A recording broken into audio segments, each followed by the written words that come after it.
Good morning, everyone. Requesting all of you to kindly take your seats.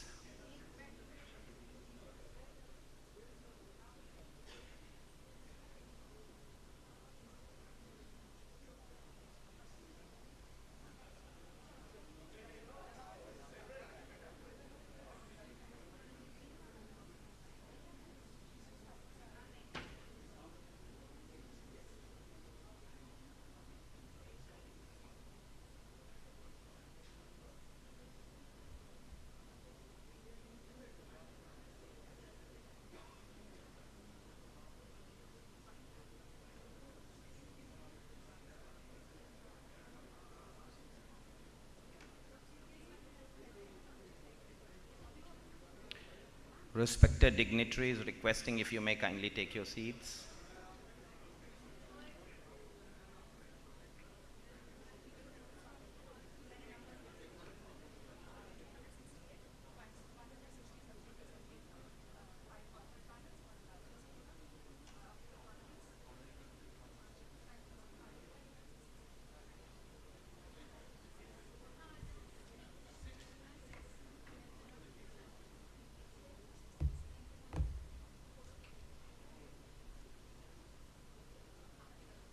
Requesting all the dignitaries to kindly take your seats.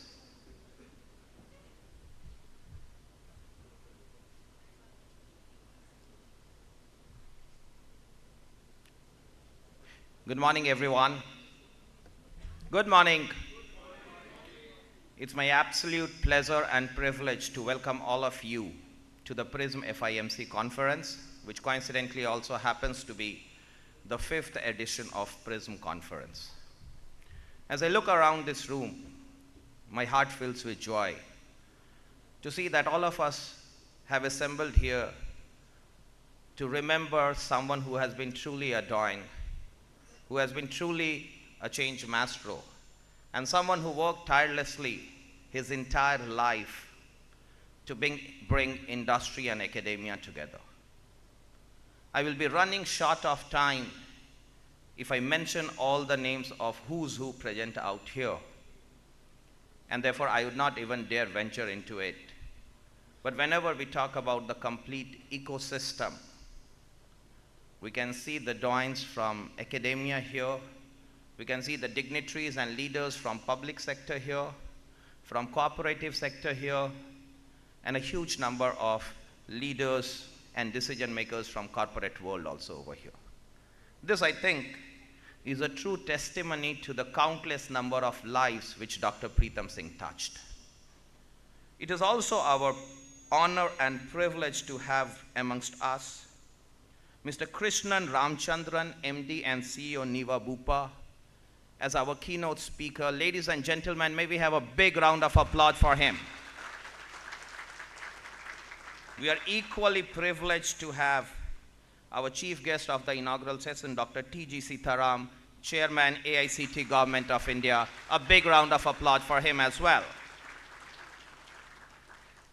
Without much ado, I will now request Dr. Subir Verma, Director, FORE School of Management, and the man behind this entire conference, to kindly join us on the dais. Subir, sir, may we have you please here. A big round of applause for him as well. Next, it's my honor to invite someone who's not only the president of the PRISM Foundation, but also someone whom I can say has influenced and impacted and curated careers across the generations, none other than Dr. Dwarkanath Patnam, sir. May we have you on the dais, sir, please.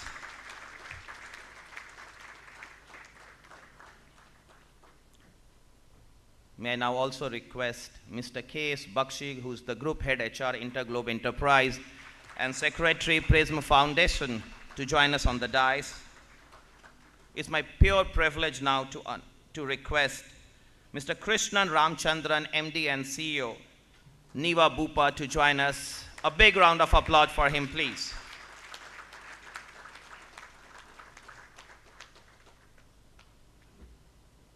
A bigger round of applause for our chief guest of the session, Dr. T.G. Sitharam, Chairman, AICT Government of India.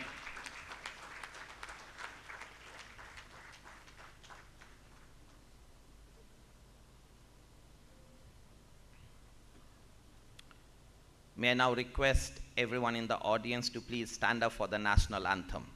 May we have the national anthem, please.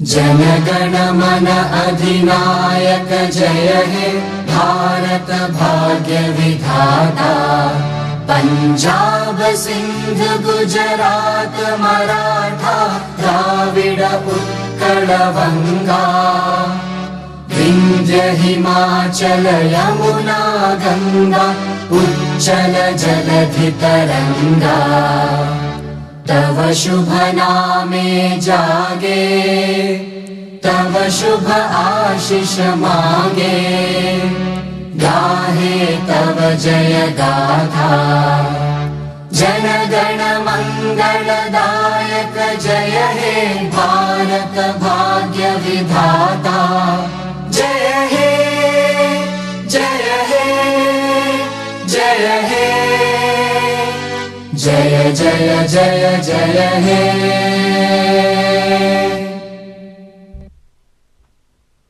Requesting everyone to please take their seats. May I now request the dignitaries on dais to kindly join us downstairs for the ceremonial lighting of the lamp. May I also request the trustees, Dr. PRISM-FIMC Foundation, to join the dignitaries there for lighting of the lamp.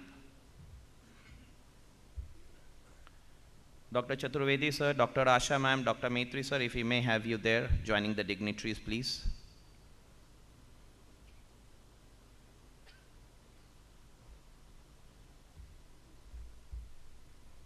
May I also request Dr. Vipul Singh and Vikas Singh to please join us for the lighting of the lamp. And Mr. R. Anand, the treasurer, Dr. PRISM-FIMC Foundation.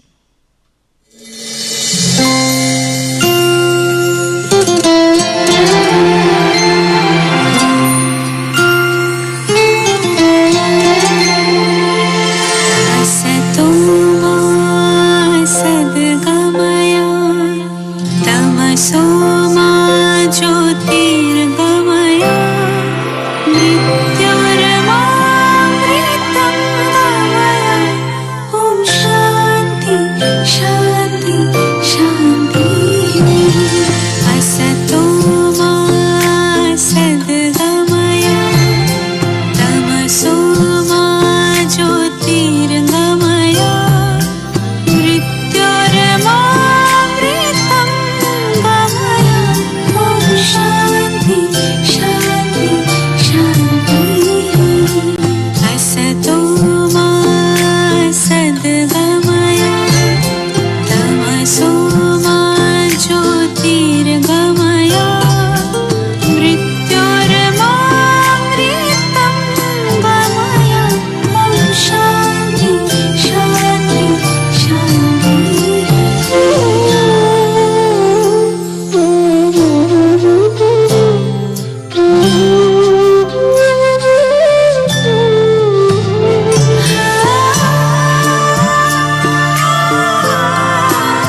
As we move ahead, may I request Dr. Subir Verma, Director, FORE School of Management, to welcome the chief guest, Dr. T.G. Sitaram, AICT Chairman, with a bouquet and a shawl, please.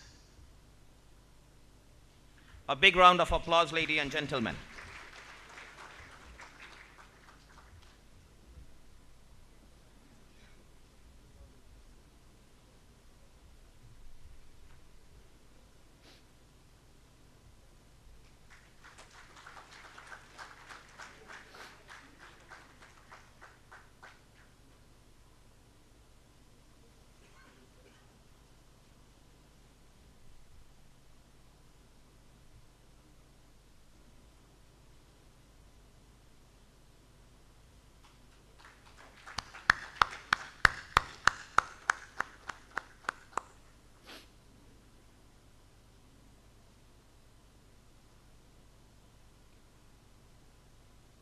May I now request Mr. P. Dwarkanath, sir, President, Dr. PRISM-FIMC Foundation, and Mr. K.S. Bakshi, Treasurer, Secretary, Dr. PRISM-FIMC Foundation, to felicitate the keynote speaker, Mr. Krishnan Ramchandran. So,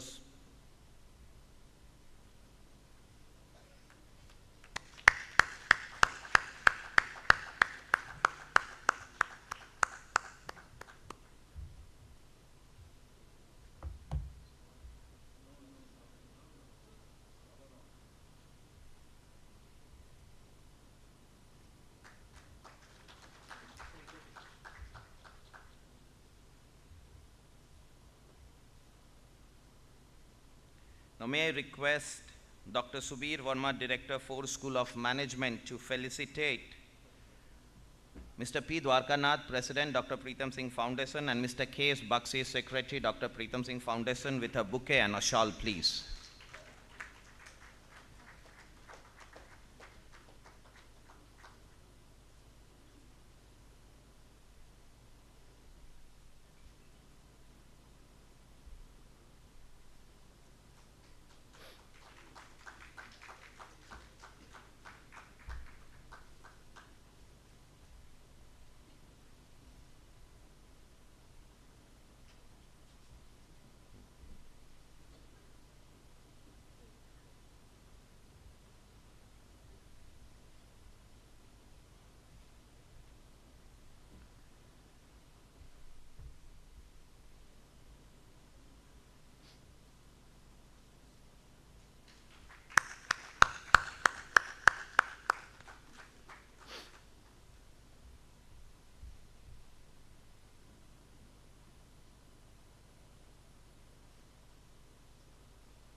May I now request Mr. Dwarkanath Patnam, President, Dr. PRISM-FIMC Foundation, to felicitate Dr. Subir Verma, Director, FORE School of Management, on behalf of the Foundation.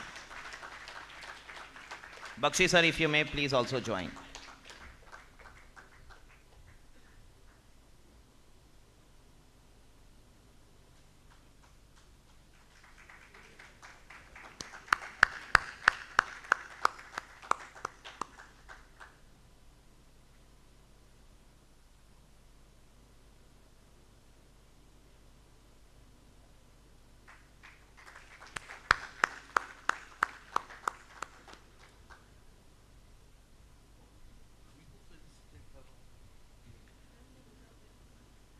As we set the ball rolling, I would request Dr. Subir Verma, Director, FORE School of Management, Delhi and Gurgaon, for his welcome address. So, over to you, please.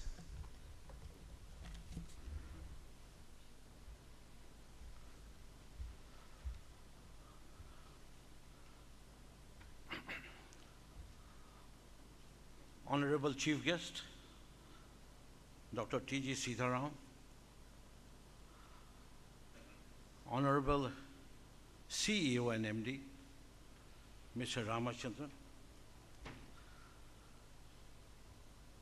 our President of the Foundation and former Chairman of GSK, Dwarkanath Patnam, K.S. Bakshi sir,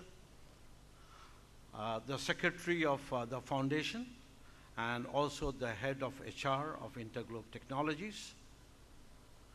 I, on behalf of FORE School Management and the entire organizing team, welcome you all to this great function that we hold annually. And this year, FORE School of Management was entrusted with the responsibility of organizing it. We are indeed beholden to the foundation for trusting us, and we do hope that in the 3 days that we have in front of us, we'll be able to measure up to the expectations that all of us, or all of you, had from us. So my conference organizing team, I'm extremely glad that you have brought us together in such a wonderful way, and we look forward to that wonderful journey that we're going to have with all of you. This event is kind of, in fact, let me say, the architecture of this event was created by Dr. PRISM-FIMC himself. We lived in a time when the management world and the world of industry moved in two different trains, and it could never meet. It was the vision of Dr. Singh that he thought that one of the most holistic education can be had only when the practitioners marry the academicians. And in the APROS conference in MDI, and also in the conference that we organized for the National HRD, this architecture was created. It has this architecture which has been replicated, the template was set and was replicated with great aplomb and success by my predecessor institutions, which has the privilege of organizing this conference before us. So my tribute to all the predecessors, O.P. Jindal University, Manav Rachna, IIM Nagpur, and BIMTech, for setting the tone which we are trying to measure up to so far this conference is concerned. So we have the blessings of Dr. Singh, and each one of us have a story. Each one of us who have worked with him in one form or other has a story. They have their favorite story to tell about Dr. Singh. And I think the most important theory that he told us was that time has come that the world looked towards the East for the solutions that the entire world was facing. He brought about the paradigm shift, which we are now talking about so far the concept of Indian knowledge system is concerned. Way back when we were all beholden to Charles Handy and other people who were creating theories and theories on leadership, Dr. Singh thought that the best stories lied in our Arjun, in our Mahabharata, in our Panchatantra. And while the theoreticians kept on weaving stories, here was a man who kept on integrating and providing them in the simplest form as an interlocutor between the audience who was not aware of what leadership is all about, what it meant, and what they had to do so far being a leader is concerned. And he said, well, that time he said, the leadership is nothing but leading from by looking around, leading by looking beyond, and leading by looking within. And that's where the integration happened between the world that was thrown aside in binary terms with the transactional and transformational leadership, and the logic and the myth that people were creating about what leaders should do. Be a servant leader, be a conscientious leader, be a humble leader. And here was this man who was trying to say, well, if you do not enable your people, if you do not have a purpose, and if the purpose is not noble, if you are not driven like Gandhi in terms of the ennoblement of the soul and what you transmit to others, your leadership in whatever form will fail. The notion of responsible leadership is all about it. It flows from the authenticity of what leaders should be. It combines the generation, or combines the notion of leaders that all of us in this generation, the generation that's going to come tomorrow, has to practice. In fact, what Dr. Singh did was, he made management a social science. And when we talk about management as a social science, the context becomes very, very important. And the notion of responsible leadership is situated in that context. The context, and this is the context that we are trying to bring forth so far the conference theme is concerned. What is this context? This is the context of geopolitics, where the world, I would say, I'm a student of political science and international politics. The Cold War, which became hot, has now once again become hot. It's a second Cold War that all of us are witnessing.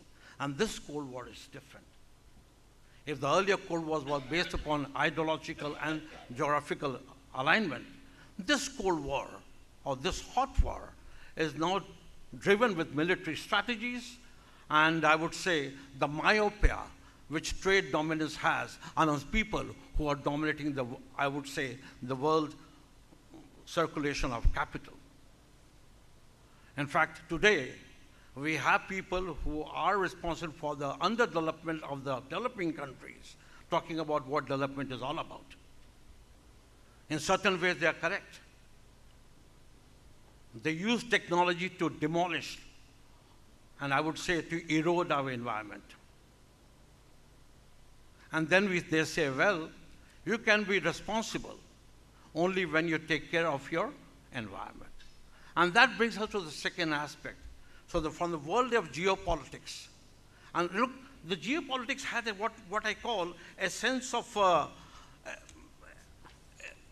what does it mean for a leader? What does it mean for a responsible leader? And that's what we are trying to think about, deliberate in this particular conference.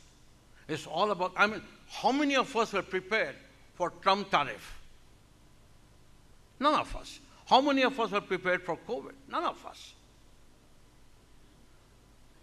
But then the whole idea is, if we cannot think, what are some of the leadership competencies that has become germane right now for all of us to explore and practice?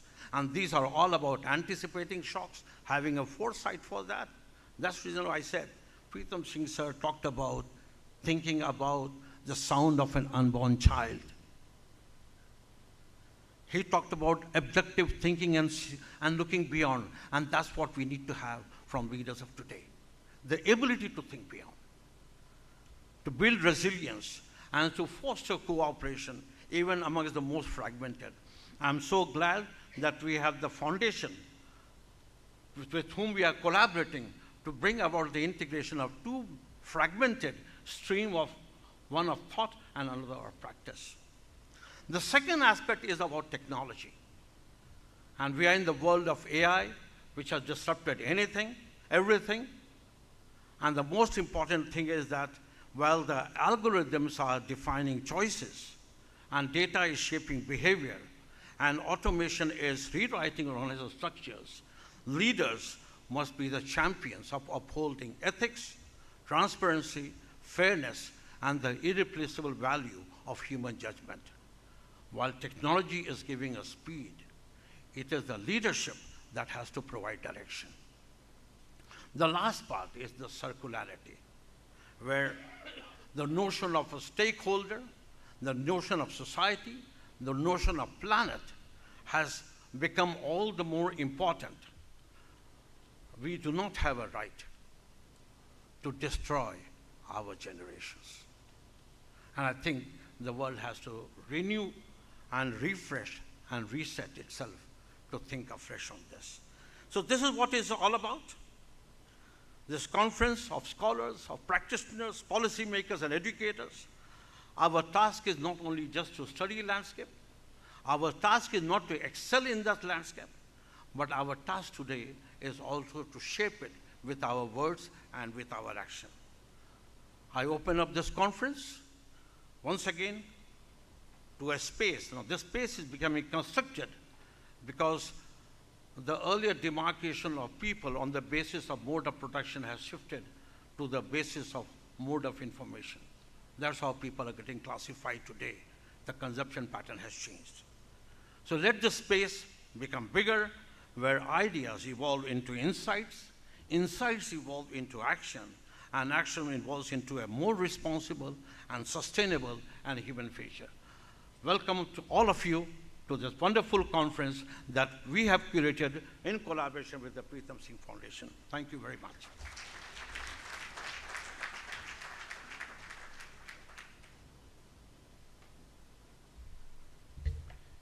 Thank you so much, sir. Indeed, an apt start to the conference. And you so beautifully invoked what Dr. PRISM-FIMC sir always used to talk about, whether it is about looking within, looking around, or looking ahead. Ladies and gentlemen, now I request Mr. P. Dwarkanath, President, Dr. PRISM-FIMC Foundation, and ex-chairman GSK, for the inaugural address. May we have a big round of applause, please. Sir, over to you.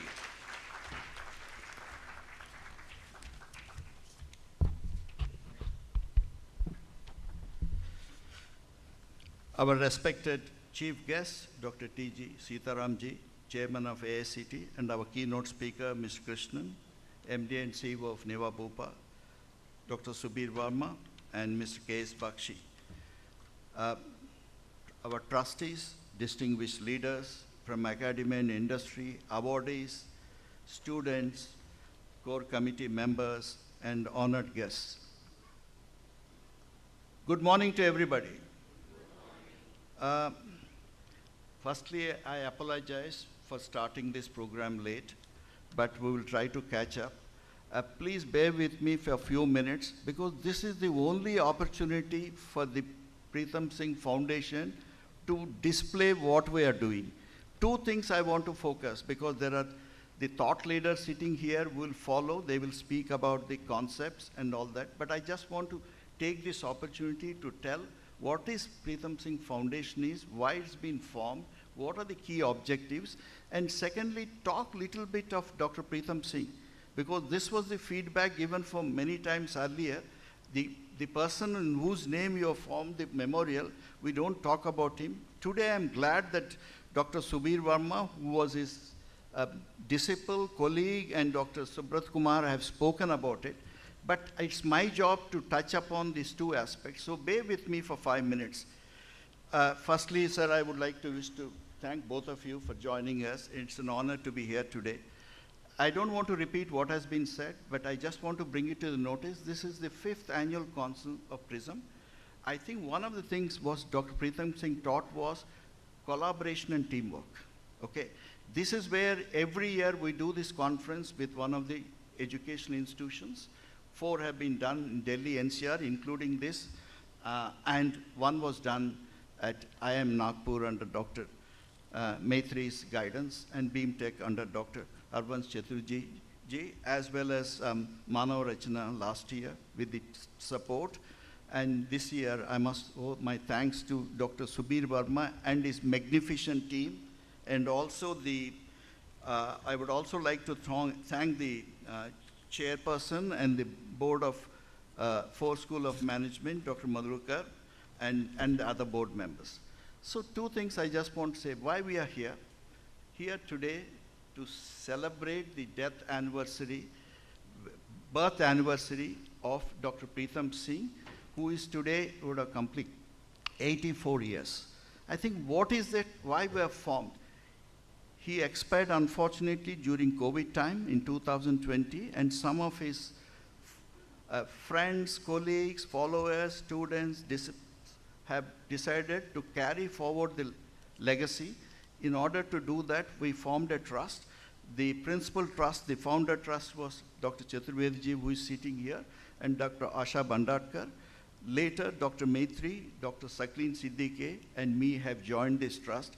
We are carrying this forward for the last 4.5 years, to be more precise, and we are ably supported by Mr. Bakshi, who is the secretary of the foundation, Mr. Anand, who is the treasurer of the foundation, and many of the core committee members, some of the patrons and others. We have started in a small way, basically to see how we can spread the message about, to disseminate the thoughts, ideas, and vision of Dr. PRISM-FIMC in developing future leaders, mentoring institutions, and enabling corporate transformation. Here I'm also like to mention that we are fortunate to have Dr. Vikas Singh and Dr. Vipul Singh, who are the sons of Dr. Pritam Singh. On their own right, they earned a place, and they have been actively involved in the foundation. So this is about the foundation. Then the question is, what are we doing? Initially, this focus was on the Delhi NCR, but this year we said, let us expand our footsteps to other parts of India. So the first conference was done under the leadership of Dr. Jay Kumar of L&T, who is also the national president of NHRD now, at Mumbai. And later, this was followed at Hyderabad under the guidance and help of Dr. Vikas Singh and Dr. Vipul Singh. We are planning to have one more at Bangalore recently. I have to acknowledge here the contribution of ILM, Dr. Ravi Jain and Dr. Chaturvedi ji in supporting us these initiatives to do it.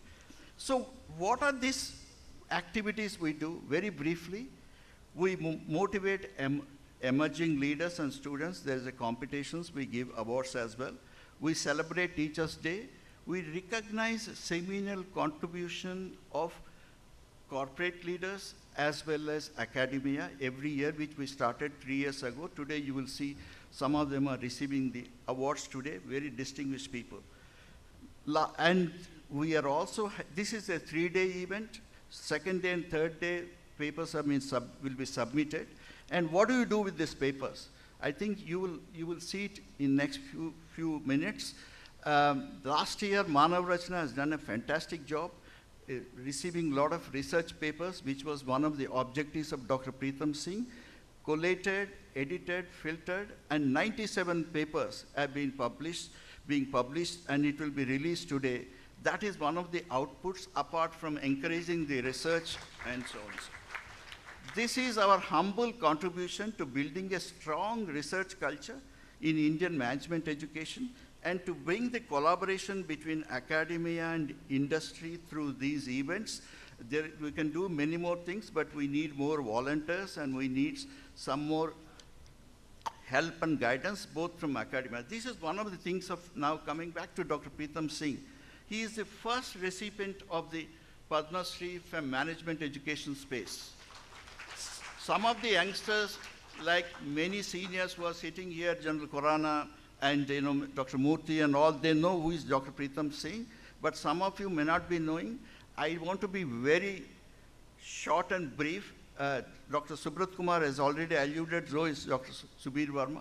But the point I want to make is, he was the dean of at IIM Bangalore, then he was the director of IIM Lucknow, and twice he was the director of management MDI, Gurgaon, and then he was the director general of IMI. But his two things I want to say. He considered everybody is a leader, number one. Number two, to describe him in one way, I call Ajata Satru.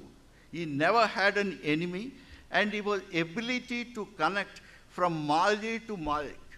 He can touch the hearts of a gardener to the chairman of a company. That was the art he had.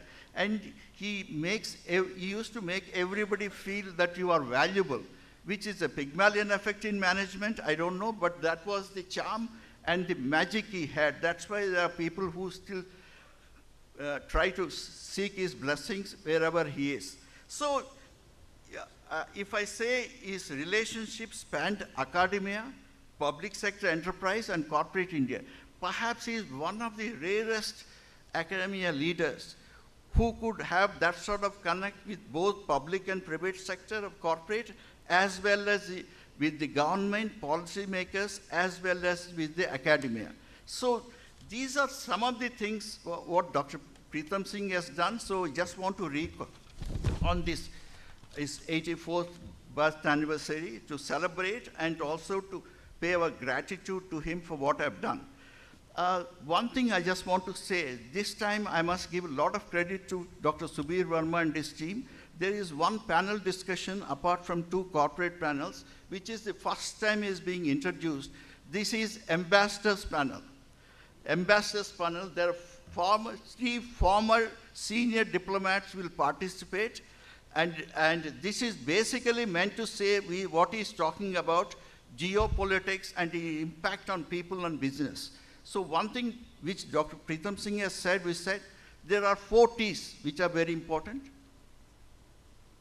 Talent, technology, through transformation. What is the 4th T? Any guess? Talent, technology, transformation. If you want to succeed here, 4 T's. You may say tariff, is it? Tariff. No, it's not tariff. Teamwork. You are right. So you are also a disciple of Dr. Basnagar. You said teamwork. You see, there is a famous quote, talent win games, teamwork win championships. Teamwork with talent win championships. He was preaching that. And secondly, you may have a technology, but you need to have the right kind of people. You see, Kodak had all the digital technology, but they didn't have the courage to do it, whereas Sony did it. That's why what Apple did to Sony, Sony did to Kodak. I think it's the people who makes the difference. I just want to quote one, and then I want to wind it up, because two distinguished speakers will give you more insights on this.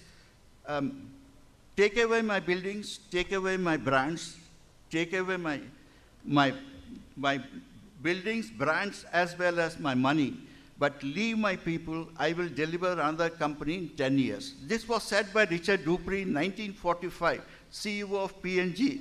Still that holds good.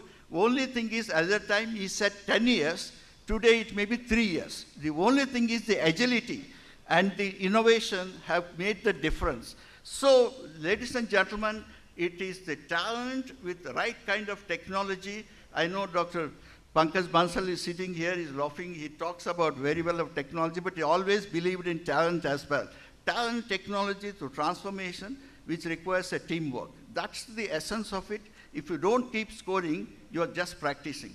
The last bit I want to say, before I said, which Dr. PRISM-FIMC used to endorse it quite a lot, there are 4 kinds of people. People who watch things happening, people who do not know what's happening, people to whom things happen, and distinguished minority are those who make things happen. I wish you are one of those distinguished minorities. As we begin this 3-day conference, I encourage each of you, academics, research students, and corporate leaders, to engage deeply, reflect courageously, and contribute meaningfully to dialogue on responsible leadership. Thank you for patient hearing. Thank you.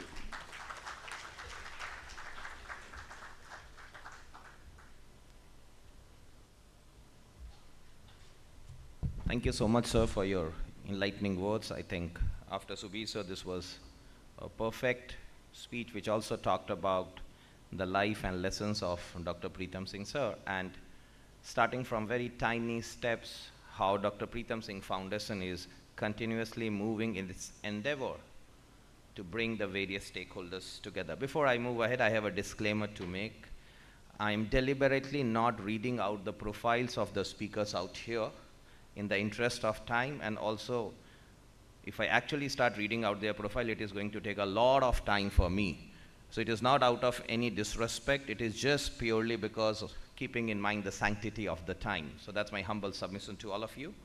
Ladies and gentlemen, we are now privileged to invite Mr. Krishnan Ramchandran, MD and CEO Niva Bupa, to deliver his keynote address. May we have a big round of applause, please.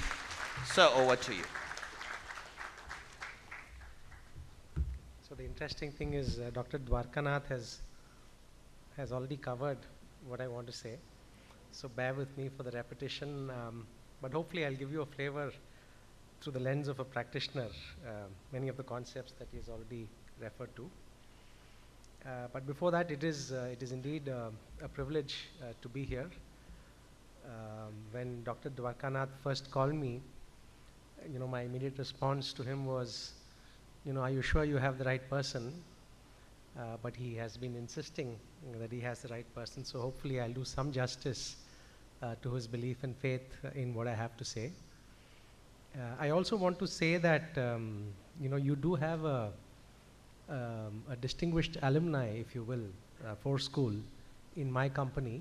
One of our executive directors is from FORE School, so it does feel special to be here in a platform which has the FORE School brand on it. No, I spoke to again Dr. Dwarkanath yesterday to get a better sense on what would be relevant to this audience. And I think one theme that came out is leadership, organization building and scaling in a world which is witnessing rapid change, if you will. And when I think the other thing I want to straight off acknowledge is thank you for honoring our journey on this platform. I'm here in the presence of my dear friend and colleague Tarun Katyal. So I'm a spokesperson for what's been an incredible journey for at this point in time more than 10,000 employees over the last 5.5 odd years. And over the last 5.5 years, we have indeed witnessed significant change. Some of it has been common, some of it has been unique to us, but just to very rapidly enumerate, I joined the company when lockdown was declared and COVID was in full swing, so to speak, and that practically was the first year of my journey in Niva Bupa. And in the course of that journey, we still managed to open an office once in 3 days. So that was one change. The other change, which is specific to the banking and insurance industry, is over the last 18 months, we saw fairly significant, what in risk balance you would call stroke of pen change on a range of topics. And a lot of these changes were not something that I had witnessed or I have witnessed in over 18 years of insurance, including a significant change on accounting, significant change when it came to policyholder protection. And these changes meant transformation, or the organization had to transform in many, many ways. And of course, as we speak, induced by perhaps geopolitics, induced by maybe a realignment of powers within the world, we have change. One change which impacted us as a country is the change around GST, which is a change which is net positive, but it came about in a way that we had to transform and deal with that in a relatively short time frame. So so if you look back, it's been change, it's been disruption, and of course there's artificial intelligence, which is also bringing about significant potential change in how companies operate. In all of this, our journey of transformation, has been one which hopefully has earned us the right to speak about our playbook. So that journey, from an outcome standpoint, we were number 7th ranked in health insurance 5 years ago, with a market share of about 4%. As we speak today, we are the 3rd ranked and a leading player in health insurance in the country, with a market share of close to 10% in retail health.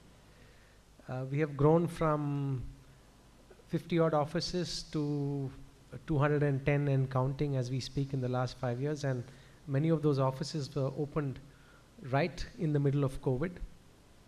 We have grown in employee strength from about 800 odd to more than 10,000 as we speak.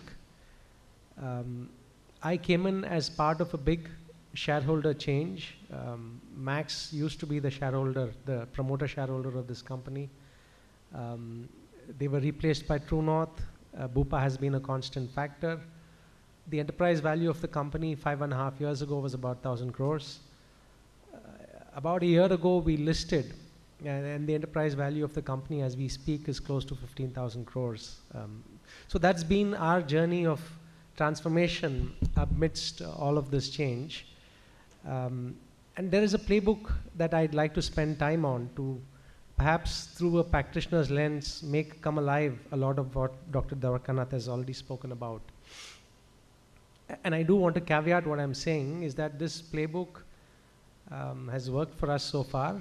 There's a context to it, And I am a firm believer that context is king. It may not work in a different context for the same team. It may not work for you. But I think there are ingredients to this which broadly I think will resonate to any of you who's, whether you're a practitioner or an academician, to your context.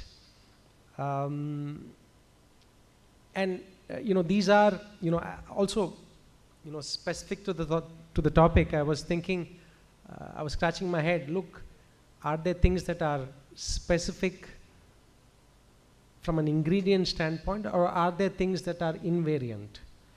And really, my reflection for a while now, but certainly in the context of the discussion I had, is look, there are a number of principles that are invariant regardless of disruption, regardless of change. That has certainly worked for us and hopefully will be of use to you as I narrate components of this playbook. And again, no surprise here.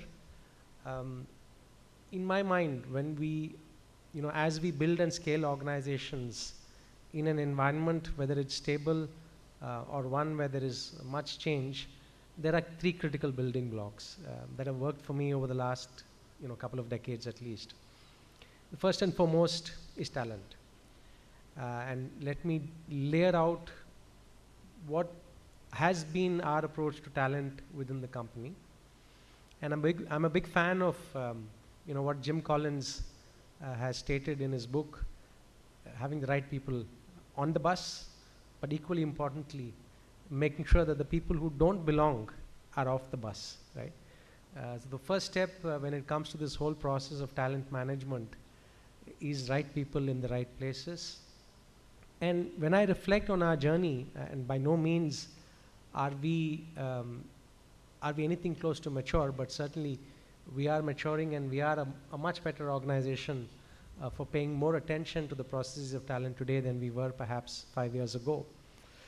There's lots of components to the entire talent management process, but if there's one that I would pick that I think is critical, is this whole concept of talent fit and hiring for fit.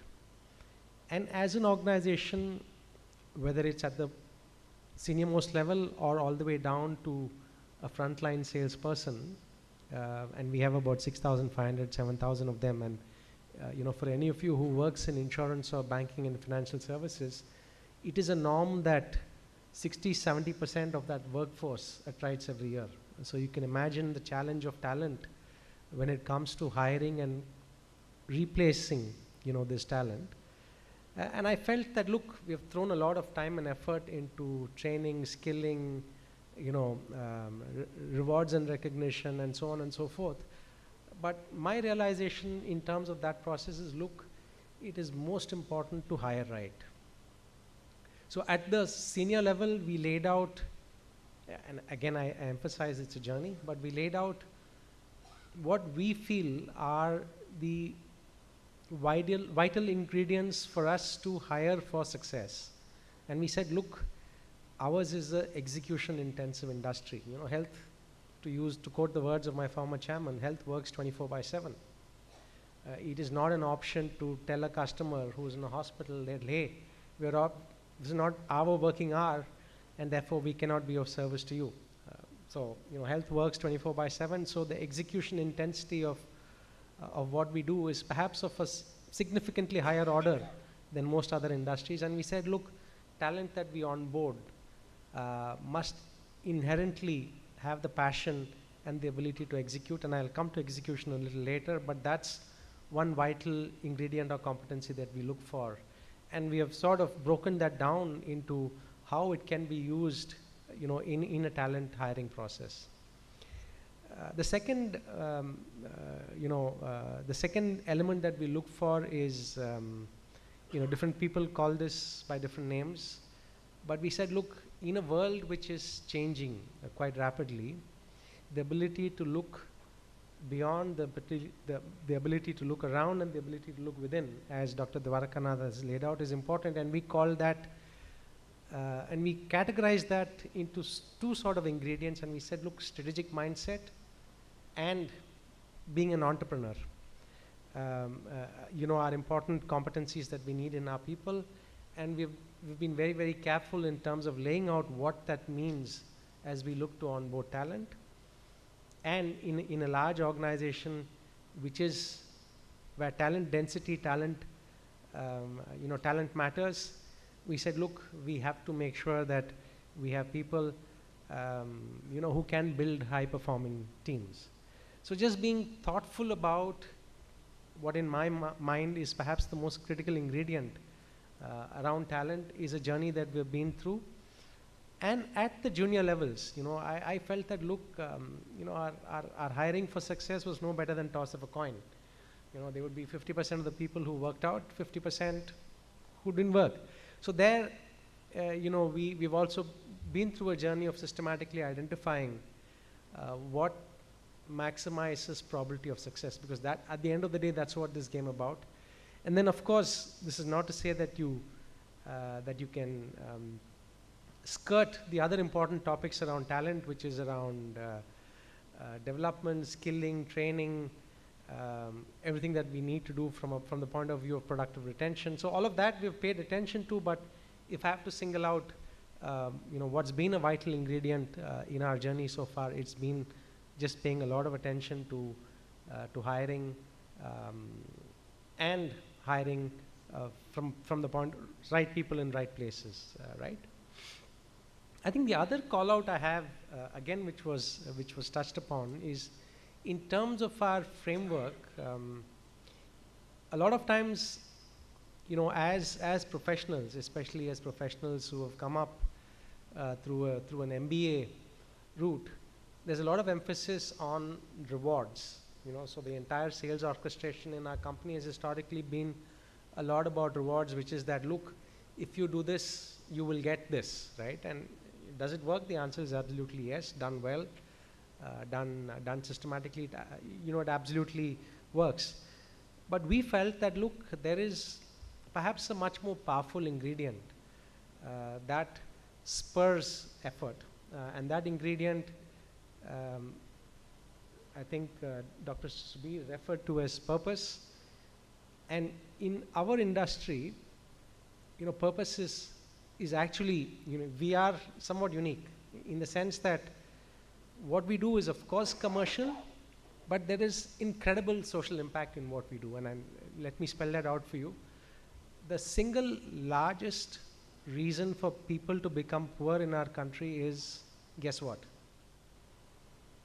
Why do Indians become poor every year?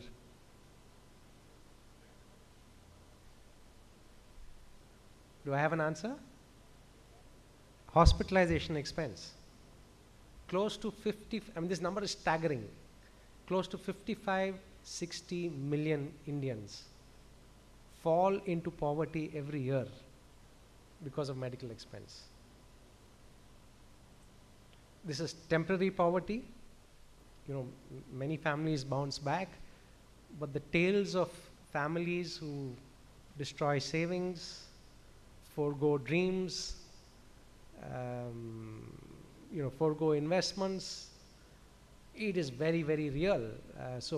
And in a sense, what we do as an organization is to provide financial protection solutions that come to these families when they have to incur a hospitalization of expense. And today, hospitalization costs anything from 50,000 to tens of lakhs, depending on the nature of the disease, right? So we said, look, there's a much, much more powerful way for us to give cause to our teams across the length and breadth of this country, and to fire up what they do, so that it's not just about working for a salary or working for rewards or incentives. And we lent a purpose, and genuinely, we believe that this is the impact that we make. And we said, look, our purpose is to give every Indian the confidence to access the best healthcare. Because if you ask me personally, more so than education, more so than infrastructure, or maybe as important as education skills, but certainly more so than physical infrastructure, is the health of our nation. And that is something that we as a company, small, big, is a function of our ambition and our execution, but we as a company and we as employees of Niva Bupa do have a fundamental ability to impact on, and I think this is something that really fires up our people, and we make it come alive by bringing in real stories of real customers whom our employees have impacted, because you can imagine for a salesperson it's a sale that he's making, a promise that he's making. For the claims adjudicator, it is a file that she or he is processing, and it comes alive when you have that customer, that family come in.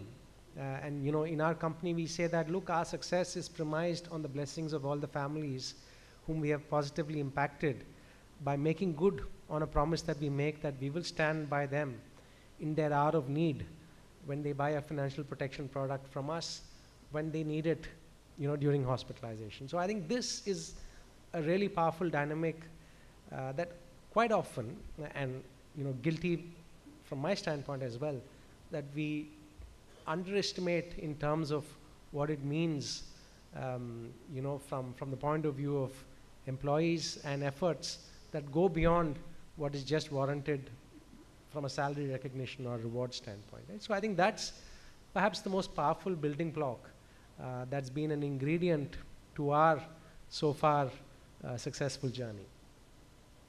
The second one, and I collapse a lot of what has been said into this concept called strategy, and really we break down strategy in our company into a process as well, because it's a competency that we want our leaders to be able to deliver in their jobs, one is the point of view of making sure that we are all working towards a common goal, and we quantify that goal using a balanced scorecard approach in our company, which we work with our board. So there's financial goals, there's customer goals, there's process and technology goals, and there's of course talent goals, which is the what part. And the how part is really a method that we are fine-tuning as an organization. So in order to get to those goals, what is the strategic process that we want to follow? And that's firstly about having clarity on what we want to accomplish, and then having clarity on how we want to accomplish it. And in our industry, it boils down to making choices around products, around distribution, around the broad-based in terms of capabilities. And this is something that, again, we've paid a lot of time and attention to, not just at the senior level, because one of the things that I've noticed in many organizations is, quite often strategy is something that's done by very senior leadership teams and in the boardroom. But we said, look, ultimately we want this strategy to be informed by what's happening in the marketplace, and who better than our own employees in the field to inform that, and who better from an ownership standpoint than our own employees to formulate this and then get into execution. So over the last 2 years, we've actually engaged over 70 leaders to help us in this process of strategy formulation, including in a very, very cross-functional way, and including presenting it to our board. So I think that's brought about a sea change in terms of strategy that is imposed as opposed to strategy that's built ground up, and lends itself to better success because of ownership and execution. And this gets into the whole why am I doing what I'm doing question that a lot of times we take for granted, but again is so important. The third, and I'm a firm believer, and I'm on the camp that, look, maybe strategy is 5-10% of what drives success, and execution is the balance 90-95%. And again, I feel that a lot of organizations take execution for granted. We are of the firm view that execution is actually a science. There's a method to execution which, when consistently applied and followed, will result in sustainable success. And again, we've been through a journey of breaking down what it means to execute for outcomes through a method. And that method broadly falls into two broad components, right? One is about execution planning. You know, a lot of times organizations jump into execution without being careful or sufficiently thoughtful about about an execution plan. And we have spent time in building out a method for how do we go about execution planning. So from talent, which is right people in the right places, to strategy, which is clarity of goals, the what, why, and how we want to do, we want to get to those goals, and execution, which is how are we going to deliver that strategy in a very granular, thought-through way. So part one is an execution plan, and part two is a method to running with that execution plan. And again, we broke that down into saying that, look, to get things done, there has to be clarity of what needs to be done. Importantly, execution is, especially in any organization, is a team effort. So there has to be alignment amongst team members around what needs to be accomplished. There has to be ownership, and there has to be routines around recording and review. And we sort of break it down into what we call a 5-step model of execution. Again, this is something that we have run maybe about 300 leaders of the organization through over the last 3 odd years to really make execution as a method that delivers predictable outcomes. And this, again, I think has been an important ingredient of the outcomes we have been able to collectively achieve as an organization. And I'm a great believer that rhythms and routines, free you up. Yeah, and a lot of times execution is about setting in place those rhythms and routines so that they become habits that lead to sustainable outcome delivery over time.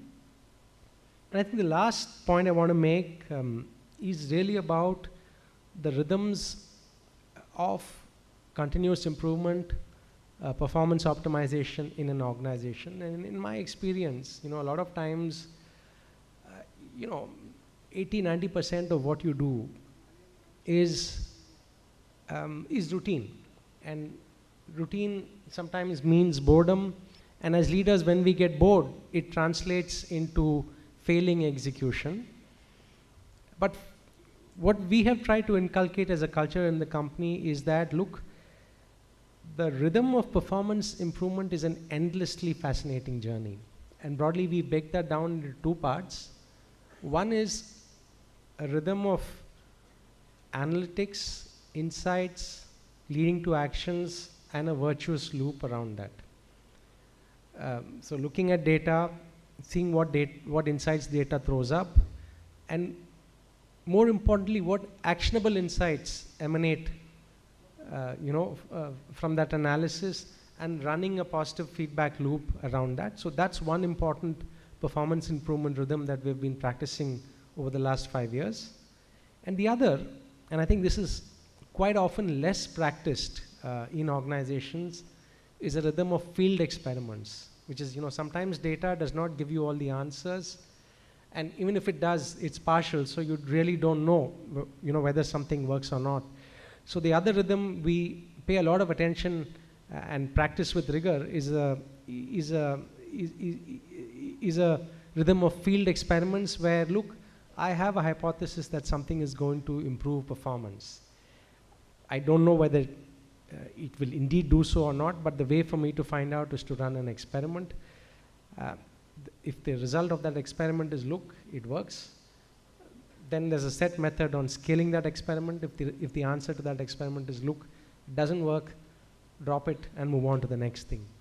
And I think this journey of endlessly improving performance through this method is quite fascinating. And when you look at it this way, you can never tire, you can never get bored. So in summary, this has been our journey. These have been some of the building blocks that have worked for us. Again, I repeat, it's worked in our context, but I do believe there's many ingredients here that are invariant. It doesn't matter whether you are in stable times, times of change, times of disruption. I think these ingredients, when put to use, at the end of the day, rubber hits the road when you consistently put things to use. They worked for us, and I hope they are of some use to each and every of you in your own journeys in your organizations. Thank you very much.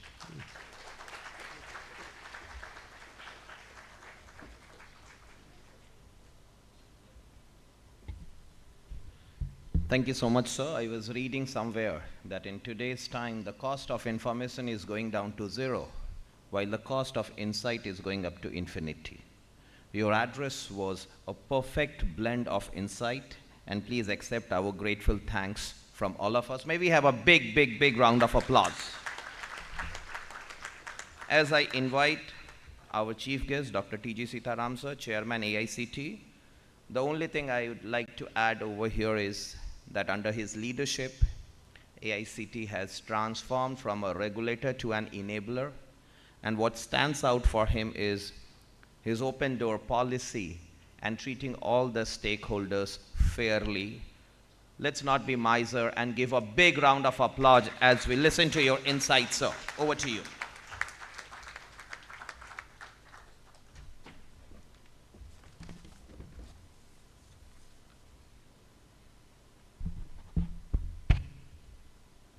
Very good morning to all of you.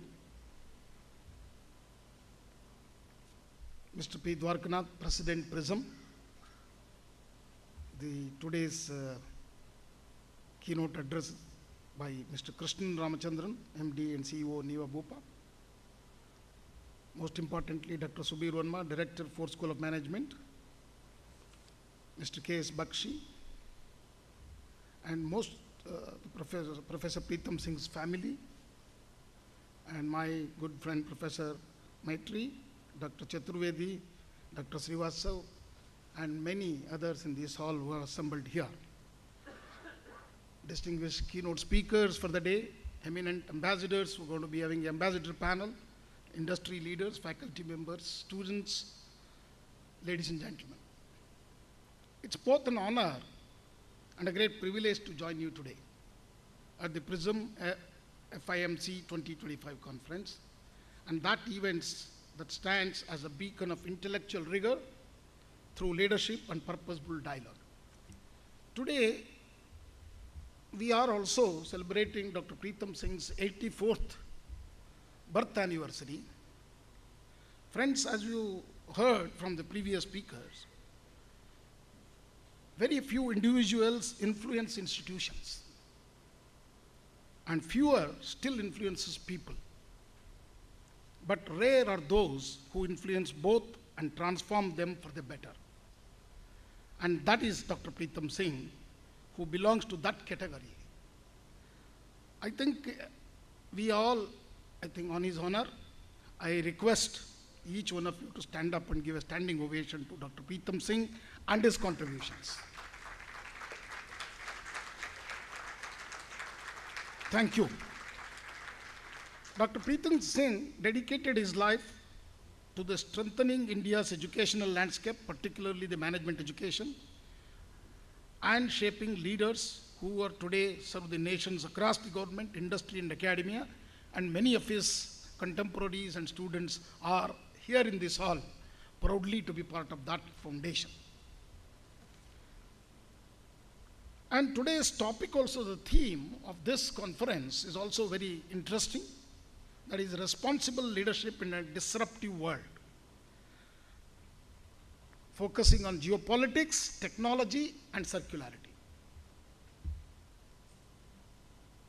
Friends, we need to reimagine what leadership in the 21st century is, because we are already seeing a lot of disruptions. We live in a time defined by unprecedented complexity.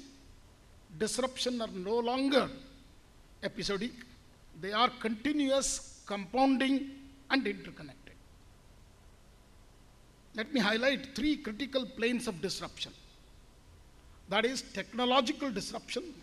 We have never seen such a disruption in the human kind. So that is the artificial intelligence, machine learning, quantum computing, big data, and hyper-automation are redefining not just industries, and human identity itself, and also the social controls. Friends, artificial intelligence, there is nothing artificial about it. It is going to transform 40 to 50% of existing job roles globally in the coming decade. At least those who are younger ones would not see many of the job roles which were there just 10 years back. It will create new roles, opportunities and possibilities for those who can adapt to this new technology. The second topic which I would like to highlight is the geopolitical disruption. Geopolitics is shifting from unipolar to multipolar. You are already very clearly saying America is no more the leader. And the leadership is shifting to Asia. Trade alliances, supply chains, we have heard a lot about tariffs, national security priorities, and technological sovereignty all influence global decision making. And that is where we see the hope, particularly in the technological sovereignty. India sees the hope to become the leader. Nations are competing not for land, but for talent, data, intellectual capital, and digital supremacy. That is very rich in India, and that is why the whole world is looking at India, ladies and gentlemen. The third very important topic, which is also the topic of the conference, is the climate and circularity disruption. Climate change is no longer an environmental issue, friends, except for Trump. Everybody realizes this is a reality. It is an economic, political, and societal one. It is not just the natural disasters, rainfalls, floods. The world is transitioning from linear models of consumption to circular models of sustainability, resilience, and regeneration. So in this complex milieu, the defining question is, how do we prepare our leaders? I don't need to say to this great audience of leadership, I think majority of the top leadership of the industry, academia are sitting here in this hall today. I am not the one, because I don't have any MBA degree. I am a civil engineer, down to earth, work on the geotechnical engineering on the ground, Mother Earth. So how do we prepare leaders, responsible, ethical, future-ready leaders to navigate and shape such a world which is very, very complex and is going to become much more complex in the days to come? So traditional leadership models are no longer suffice. That means whatever management gurus taught about leadership is not going to work anymore in the future. Why? Because today's leader should be geopolitically aware, because we are all living in a global village. Technologically fluent, that means artificial intelligence has changed the way we think, we live, we work. And finally, the circularly economy-oriented sustainability is going to be the core issue. Otherwise, we are not going to leave any resources for the future generation. That means the entire thing is about human-centered, ladies and gentlemen. The huge potential is the human capital. And what is most important is, in this world, is this human capital should be ethically grounded, and they should be agile and resilient. The leader of tomorrow is not one who seeks stability, turbulence, but one who can create stability from turbulence. So leadership is no longer about authority, it is about adaptability. We are seeing that already. Authority doesn't work anymore. It is how you adopt. You saw that in India, and particularly in the tariff war. Simply putting tariff on one country doesn't work. You need to talk to them. Leadership is no longer about control, it is about co-creation. Leadership is no longer about hierarchy, it's about harmony with systems. So we are here in the world where we are trying to work together, all of us. This conference stands at the intersection where these questions are confronted with intellectual honesty. So we gather today at the moment when India's global standing is unprecedented high. Friends, India will soon be the world's third largest economy in a couple of years to come. But more importantly, one of the youngest nations demographically. And note, India today ranks among the top nations in scientific research output, space technology, frontier innovations such as AI. I keep saying AI is all Indian effort. You can see all Indian, because you see any company in America also, majority of them are leading in AI is Indians. Quantum computing and biotechnology. These are the areas which are going to rule the world in the days to come. Our rapid strides in sustainability, from renewable energy leadership to large-scale green initiatives, are positioning India as a global champion for climate action. With one of the world's fastest growing digital economies, India has achieved unmatched digital adoption through transformative platforms like UPI, Aadhaar, and digital public infrastructure, DPIs. India is emerging as a global technology powerhouse, shaping the future of Industry 4.0 and setting benchmarks in innovation, digital governance, and inclusive technology of the world. With potential and talented human capital, our demographic dividend will become a demographic force multiplier only if you build leaders who are ready for global responsibility. And this is the time, ladies and gentlemen, India is in, actually, I say, this is the Amrut call for India.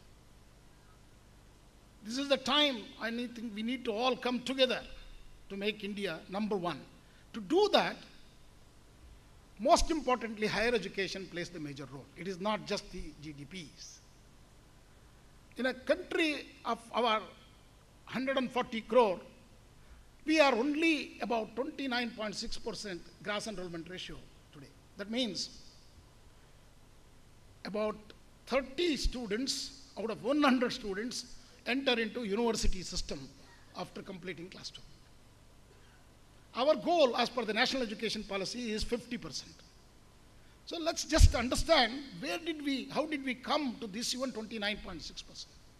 When we got independence, our GER in higher education was 1%. 1%, that means 1 out of 100 students only getting into university.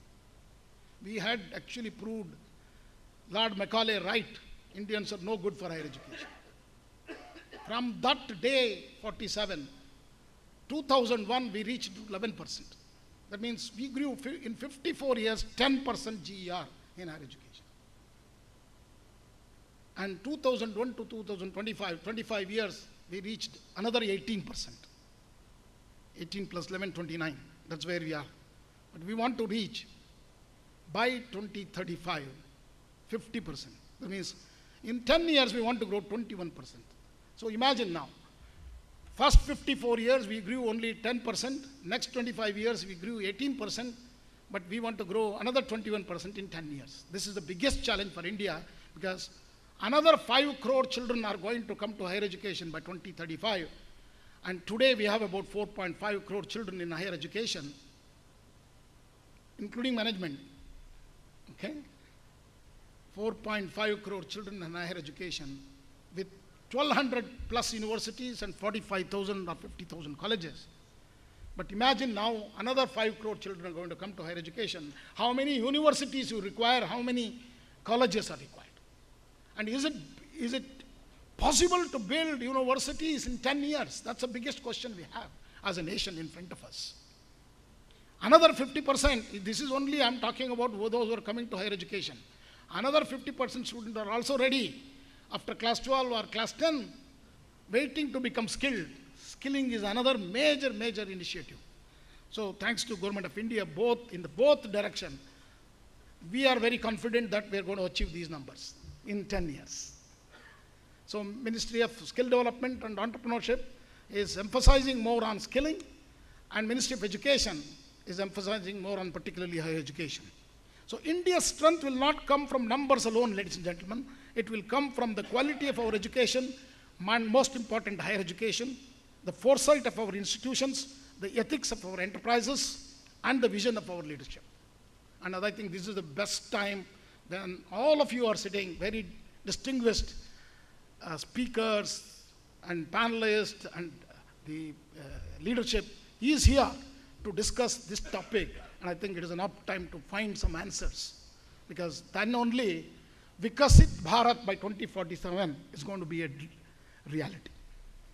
Honorable Prime Minister keeps on mentioning Vikasit Bharat 2047 we are going to achieve. So I am saying this dream is we are going to achieve much quicker than what we envisage by 2047, because we see we don't need to reach to American numbers, because America anyway is coming down. So we are going to midway reach them. So we are transitioning from being a participant to global conversation to being a shaper of global agendas. To sustain this momentum, leadership development must become a national priority. FORE School Management and PRISM have taken a pioneering step actually today, bringing all of you together on this leadership dialogue that integrate industry insights, global perspective, and academic wisdom to see how we can become developed India by 2047.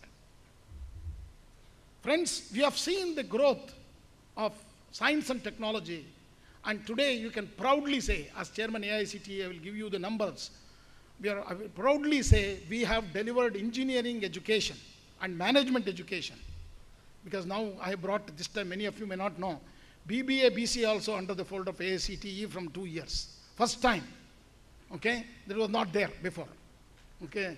And the quality education, through this, we have delivered engineering education to the world. So what confidence I say.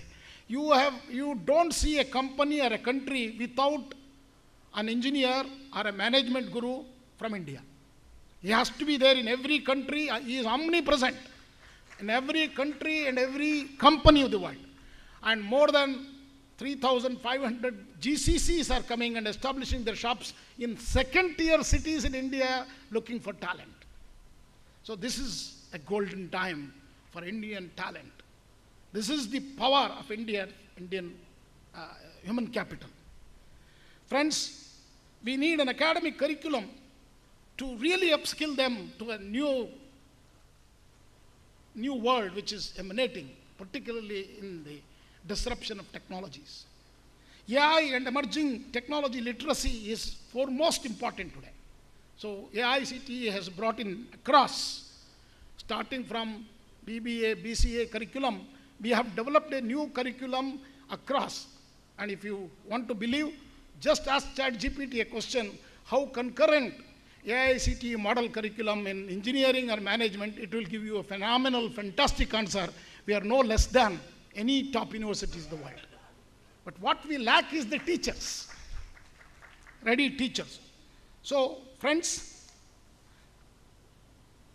as Chairman AICTE, I see this moment with its challenges and disruptions, not as a crisis, but as an opportunity. AICTE is working in a mission mode to prepare India for the future. We are embedding AI literacy, coding skills, computational thinking, augmented reality, virtual reality, and digital fluency across institution, touching every student in professional courses. Engineering, management, polytechnic, I have 14,000 institutions. And we have made institute innovation councils mandatory in all these institutions, along with research and development cells, with climate cell is a mandatory in every institutions. So I'm very proud to tell you everyone is now think beyond the classroom teaching, and where they start learning has become now experiential learning, peer learning, self-learning with Swayam Plus portals. So a lot of new learning concepts have been also introduced in the education system. So we are connecting over 3 crore students with industry internships. Our internship portal already is very, very popular, AICTE internship portal. We have delivered more than 80 lakhs of internship to the students. And our AICTE career portal is one of the largest, with 7,000 to 8,000 institutions are part of it. 7 lakh companies are there because it's been developed by a unicorn established in Bangalore. Okay. maybe he's a Stanford graduate, but he started in Bangalore and today has 7 lakh employers on that portal. So if you have not seen, please look at the AICT career portal. So our innovation councils and startup initiatives have empowered young leaders to become job creators, not job seekers. That's how today we are the 3rd largest startup capital of the world. If you look at it, 60% of them are non-IITs. See, I was also director of an IIT. I'm telling you, all these startups are not started by all IITs. I have to tell you, I looked at all my faculty at IITs. I asked them a question, where did you graduate from? You know, when I asked that question, they say, I did my MTech from IIT Madras, PhD from Carnegie Mellon, postdoc from Harvard. But they'll never tell you where did they graduate. They would have graduated from one of those engineering colleges in rural part of India. There are many of them are first generation learners. So this is what AICT has transformed engineering education, democratized the engineering education in the nation. We have engineering colleges in Andaman and Nicobar Islands. We have Polytechnic in Lakshadweep Island. So we have made engineering education accessible to everyone in India who wants to become an engineer. Because this is the dream of our mothers. You know, most of our mothers want their children to study in IITs. And these IITs today have become institutes of Indian technologies. Friends, at the end, I would like to tell you, AICT's mission is very clear. That is to democratize access to high quality, future ready education to every learner in India. And we don't want our students to go in search of good quality education. Like me, went to America and graduated from there and came back.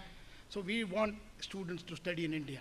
In a geopolitical constraints, today many of the students would like to stay back in India and contribute to the nation.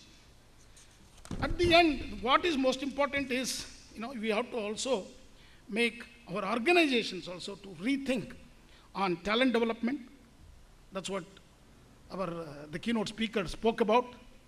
And hybrid work models, inclusion and diversity, employee well-beings, because he's also healthcare. He was very shocked to hear the numbers what he presented. Digital competence, ethical AI deployment, and resilience building. In a disruptive world, the best strategy is a great workforce. This conference carries the legacy of Dr. PRISM-FIMC, a visionary who transformed management education in India. Friends, as we celebrate his life through awards and discussions today, because there are how many awards they are going to give, we must also pledge to carry forward his vision of creating leaders who uplift society, not just industries. As I conclude, I urge all leaders, academic, corporate, governmental, and entrepreneurial, to reflect on 4 commitments. Lead with integrity, transparency, and accountability. That's what we try to do it in AICTE. Today, that has become from a regulator, one of the worst known regulator, to an excellent facilitator.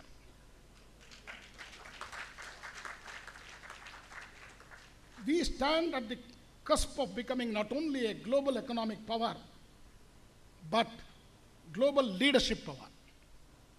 India's leadership story will be written. You have seen already an Indian has taken over New York City mayor. It's not so easy going there and settling down and winning the election there.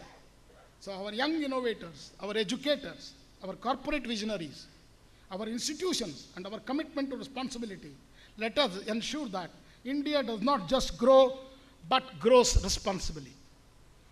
Let India not just prosper, but prosper sustainably. And that's what we are all known for, because of our society of 5,000 years history, we are always cautioned about sustainable practices. So let India not just compete, but lead with compassion. That Honorable Prime Minister shown us during COVID, when we are all having our own issues and getting vaccination, but he has also donated to more than 150 countries free vaccination to the global south. And that is what people remember today. Courage and conviction. I congratulate FORE School Management, PRISM, and all the partners for curating this impactful conference and bringing all of you very distinguished gathering here. And I feel this agenda, what has been put to I just went through, along with your ambassadors panel, has the potential to spark ideas that shape national and global leadership. I wish the conference a great success and fruitful deliberations, and I once again thank FORE School management, and that particularly the president of the FORE School management, Madhukar, actually told me about 5 months back. I met him in a small meeting personally. Sir, you should come. And later on, Dr. Chaturvedi and many other friends have forced me to come, and finally I received a letter from the director of the FORE School management. I'm here. I'm very happy to share some of my thoughts. Thank you very much. Namaskar. Jai Hind. Jai Bharat.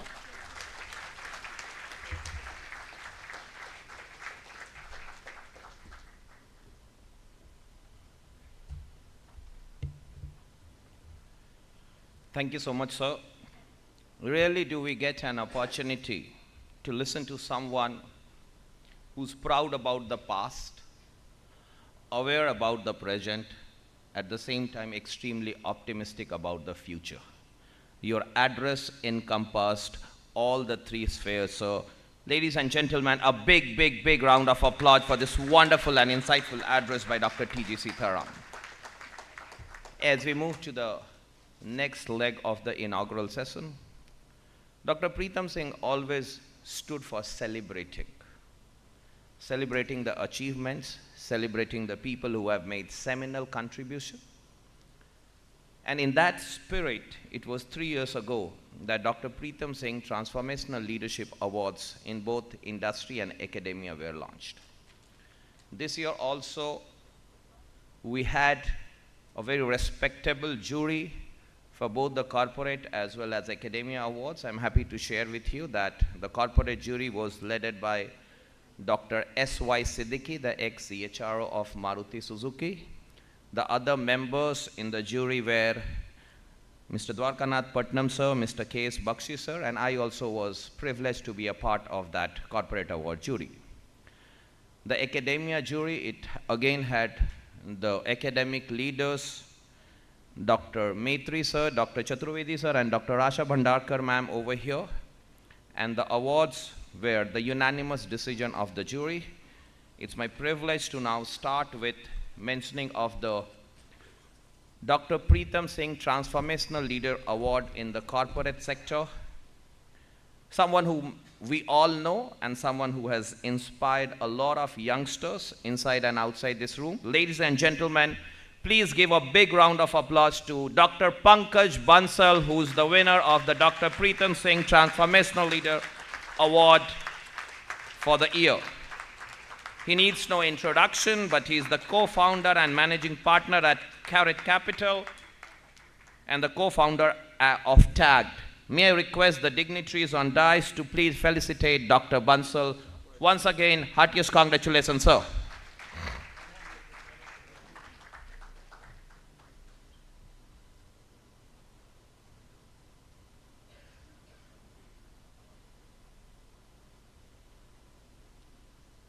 We'll request the dignitaries on dais to felicitate him with a bouquet and a shawl, and thereafter hand over the scroll and the trophy to Dr. Pankaj Bansal.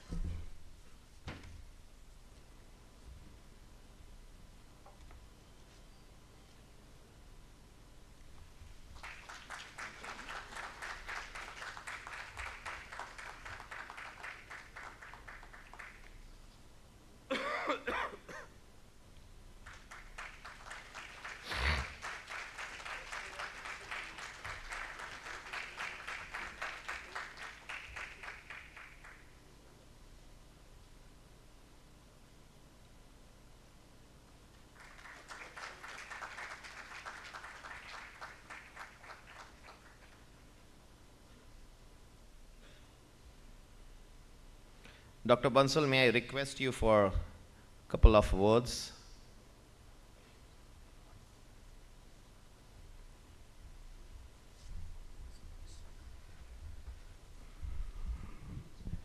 Namaste, friends. I landed in the morning. and I was hoping that I'll reach here without being dazed. And thank you so much, jury members and everyone who's there on the dais. I was thinking, what is the meaning of award? Is it an outcome that you've been acknowledged for? And then I was thinking, no, probably it's the means that we have deployed. So probably the means that we have deployed to reach wherever we are have been acknowledged. So I accept this award with full humility and in reverence. Thank you so much. But I was thinking that, am I deserving this award? This is the question I ask every time an award is given to me. And I was thinking that probably I'm not the best judge and wise enough, so I trust the wisdom of the jury and I give the credit to the jury. But I have a complaint to jury that Dwarkanath was involved 20 years ago in giving me an award when I was young manager. So Dwarka, one mistake is allowed, twice is not allowed. So, but you have done it, you've had that distinction. No, you will be very much there. And friends, this award, when it comes to me, I know my partner who's not here, business partner Shelly Singh, must be smiling because I've done enough blunders. But I tell her that I received this award on her behalf. And this day is very special because I lost her in 2020 when I lost Dr. Singh also. It was the same year. And when I stand here and look at the journey forward, this day becomes very special, sir. I'll just take 2 minutes because of two reasons. One is that the people who have helped me reaching here are sitting in the audience, right? Devashish, who's partner in crime, from Tagged CEO, Amit, and so many colleagues of People Strong and the companies that I've had the privilege to build on. But most importantly, first time probably there are so many academicians in the room. I see Manav Rachna, who also did a mistake of conferring PhD on me. I see Dr. Sanjay, I see Rajiv. I see so many senior HR leaders sitting here. I can't name each one of you. I see I am Nagpur. I see everyone sitting here, so many academicians. But Dr. Pritam Singh used to recite one couplet, if you all remember, a verse from Bhagavad Gita, the last verse. Yatra Yogeshwaro Krishna, Yatra Partho Dhanurdhara, Tatra Shivajaya Bhitir Dava Nitir Matir Mama, which was my favorite verse as well. And I used to often discuss that particular verse with him and used to say, Pankaj, opulence, success, wealth will come if you have the skill and if you have the right teacher. Yatra Yogeshwaro Krishna means person who brings in that conscious leadership in you as a teacher. And I just want to acknowledge that Dr. Singh, who's not here physically amongst us, is probably at a great place and still teaching the demigods how to look at and run the world better. And that'll be a great place to be at. And I can't see Vipul and Vikas, but I'm told they are sitting in the audience. If they are here, so wonderful to have them. Vipul has been a great friend. So thank you for that. And sirs, I also want to say that Dr. Singh has played a very key role in many lives, not only in my life. So I'm one of those lives. And as I move forward, I just want to say that every day morning when we get up, friends, it's very hard. We've done a mistake, we've failed, we've uttered. There were so many such instances. But every day morning we get up and say, it's going to be a great day. And I don't think I can walk the path of complete bhakti that people have had the privilege, the Mirabai and the Hanumans and Tulsidas. But I follow the path of Karma Yoga, which Dr. Pritam Singh spoke very eloquently all the time. And I promise that every day we live from now onwards. That's my request to each one of you. Come up and build a category called HR. HR and jobs in India have not been categorized and got the results it deserved. If we can sell companies in thousands of crores, not one, not two, not three, but many, then this category needs more category builders, and you are the people who are sitting here. So build this category of HR, and we can only build that category if we all build Bharat. I heard the AICT chairman's story, and I heard what you said from Max Pupa. It's very inspirational. So can we start making sure that in everyday life, we give some donations? I don't know why, but India doesn't donate. We are at 2% of the world averages. And I'm saying, well, that's a small thing we can do. We can pick 5 kids, or we can sponsor 5 health plans for people who are not privileged. Whatever you want to pick up, can we do that? And if we do that, then the last point is we work on ourselves. Every day morning we get up and do what is ought to be done. It's my promise that I'll continue to do so. I hope you all will do. And as Tulsidas ji said, aap par Ram ki kripa bani rahe is all I can say. Thank you so much. Thank you. Thank you.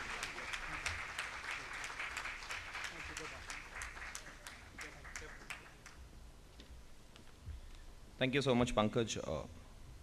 Let me tell you a secret. When I asked Dwarka sir that why did he entrust me with the responsibility of conducting this session? He said that someone has to be a fall guy.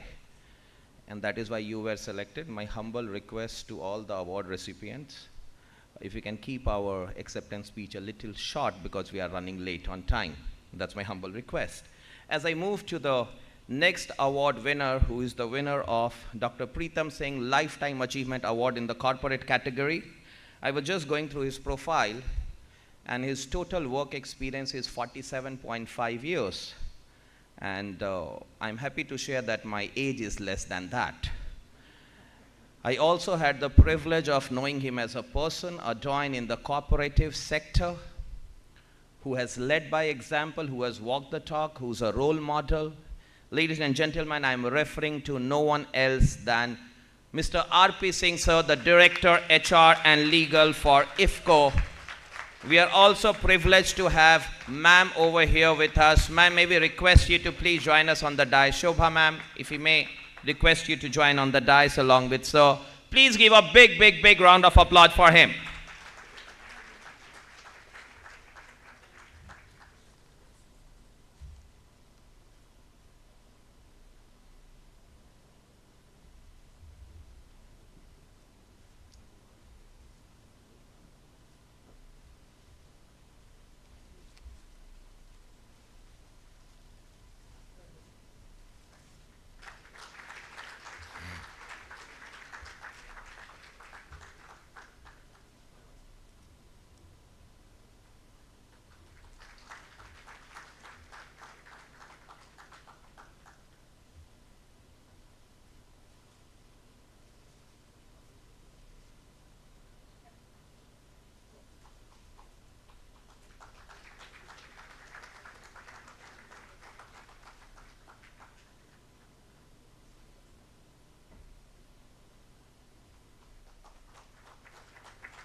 Sir, may I request you for a few words as acceptance speech, please?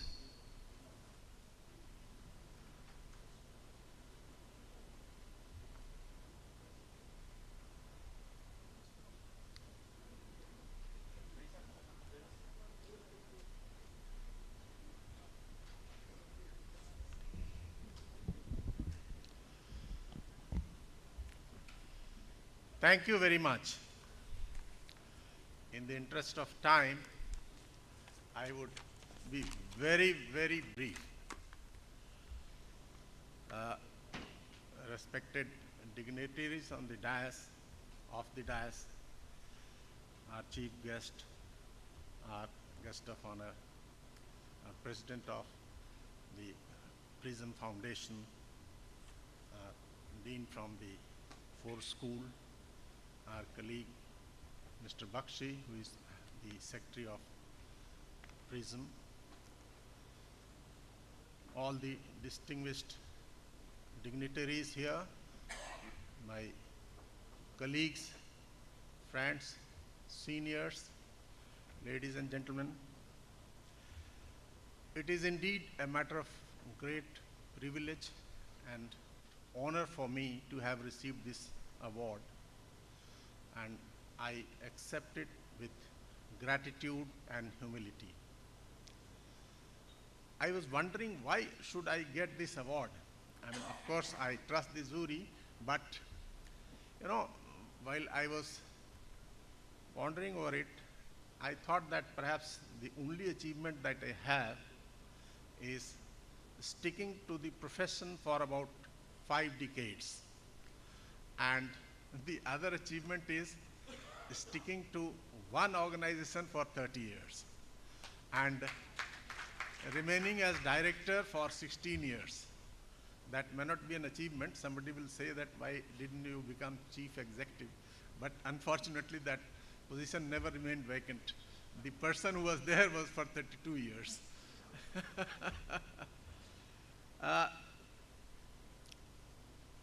my achievements, I would say, were that I didn't stop my colleagues from doing what they wanted to do, and my life partner, Shobhaji, didn't stop me from doing what I wanted to do.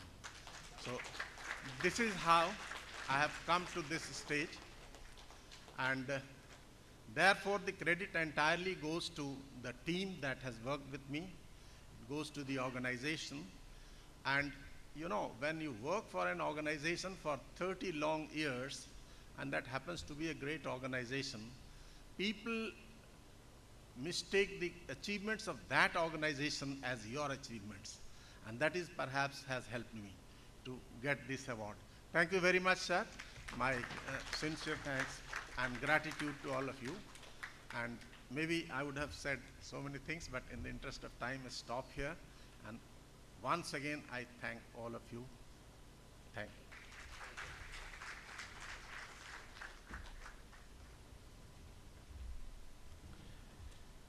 Thank you so much, sir, for that wonderful speech.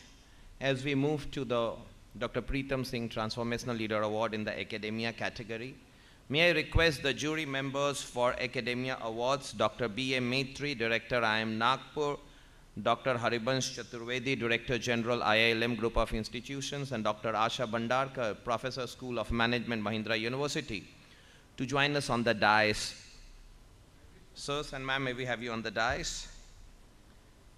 Now, the Dr. PRISM-FIMC Transformational Leader Award of the Year in Academia goes to someone who just now floored all of us with his wonderful speech, who's a testimony of making seminal changes at a regulatory body, something which is a part of folklore across the country. It is none other than Dr. T.G. Sitaram, Chairman AICT. Ladies and gentlemen, a big round of applause, and may I request the dignitaries on dais to felicitate him.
Sir, may I request you for a couple of words, please?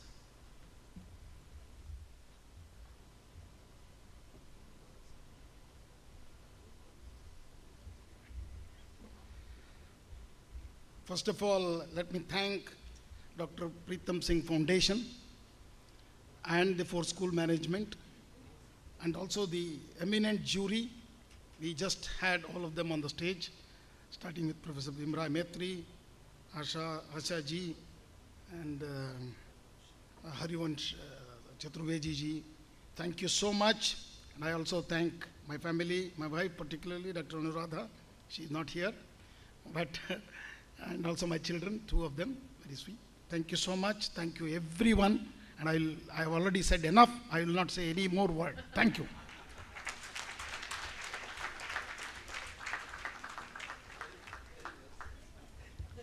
Moving ahead, it's the last award in the Dr. PRISM-FIMC Transformational Leader Award category, which is the Lifetime Achievement Award. So Dr. PRISM-FIMC Lifetime Achievement Leadership Award in Academia goes to someone who has shaped the discourse of management education right from 1974 onwards.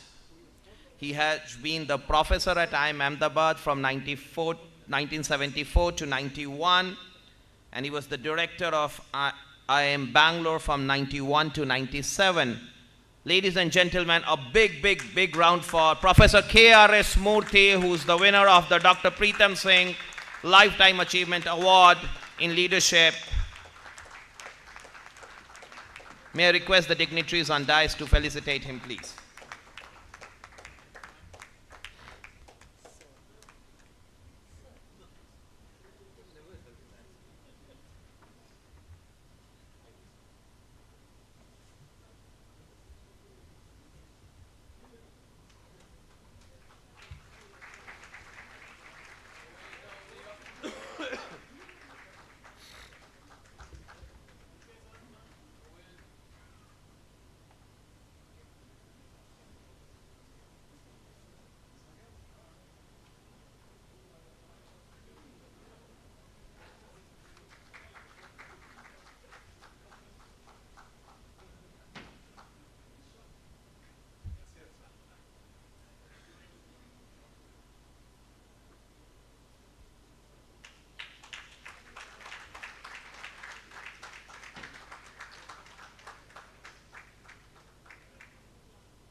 Respected Murthy sir.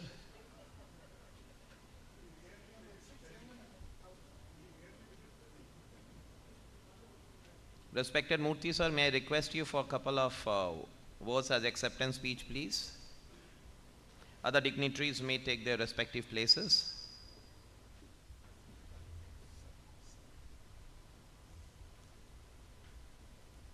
Time is short. And I'll make it brief. I really don't know why he deserved this, but I thank the jurors for selecting me, because there are many transformational leaders in academia, and I am among one of them. I got to know Dr. PRISM-FIMC because he was a very talented person. He wanted to join IMB, and as a director of an institute, the directors look for a variety of talents.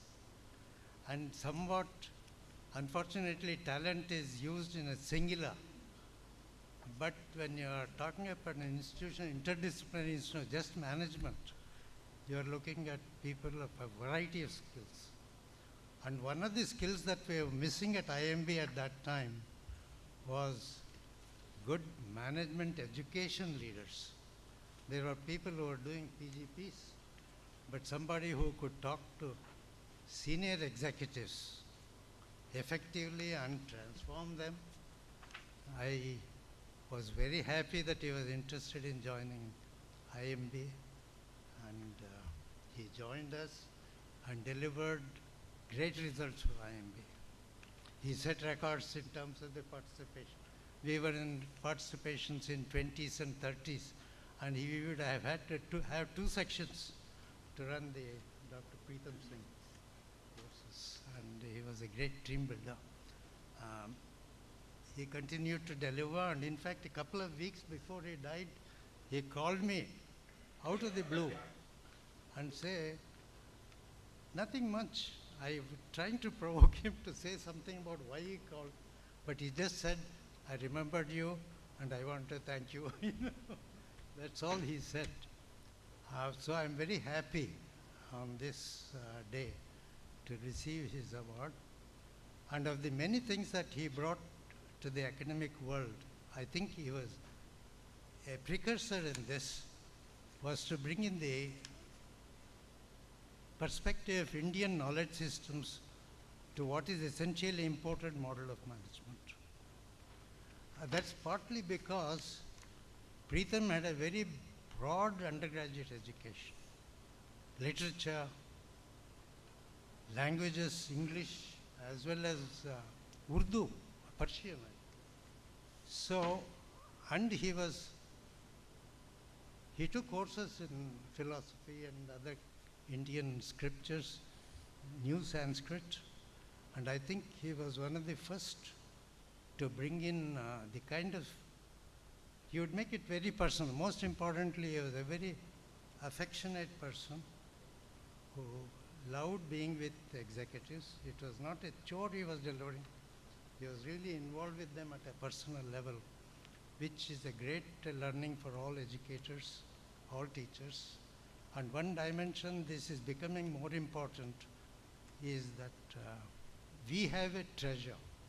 Actually, I went to Harvard, I went to MIT and all that, and I didn't have a broad education like Pritam Singh. But over the years, especially after retirement, I'm now past 86, I'm finding the Indian knowledge systems have a tremendous, whether it is psychology or sociology. Most importantly, one of the distinguished aspects of Indian knowledge systems is that every field, whether it is architecture, arts, or psychology, they have embedded in that knowledge system a purpose, which is missing in the Western system. They do it as a search, as a research, but there is no purpose to build this society. I think Pritam Singh again was not just earning a living, he was dedicated to public service, and he did that whether it was in academia or outside world. So I'm particularly thankful to the Pritam Singh Foundation for recognizing his legacy and taking it forward. And I wish the foundation all success. Thank all the jurors for selecting me. Thank you very much. And so.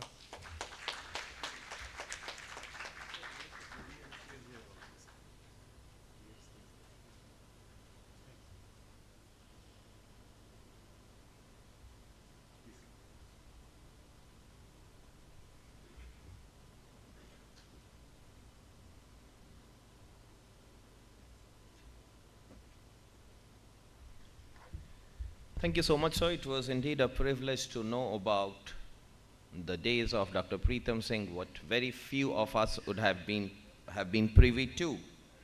As we move to the next part of the inaugural session, I personally feel this is one session which Dr. Pritam Singh would have been most proud about. He always talked about creating and curating Indian knowledge. And ladies and gentlemen, we are privileged to have not one, but 3 book launches. Interestingly, one is by a cohort of academicians, one is by a reputed corporate leader, and the third one is by someone who's heading a regulatory body today.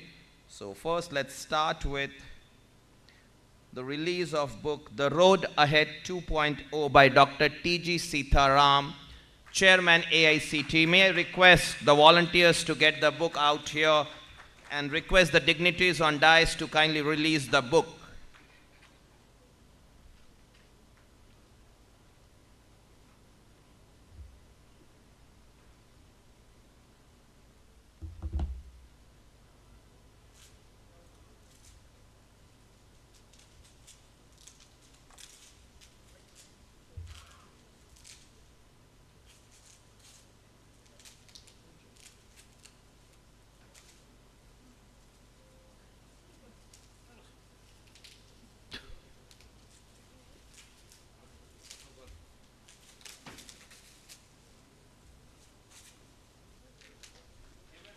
May we have a big round of applause, ladies and gentlemen.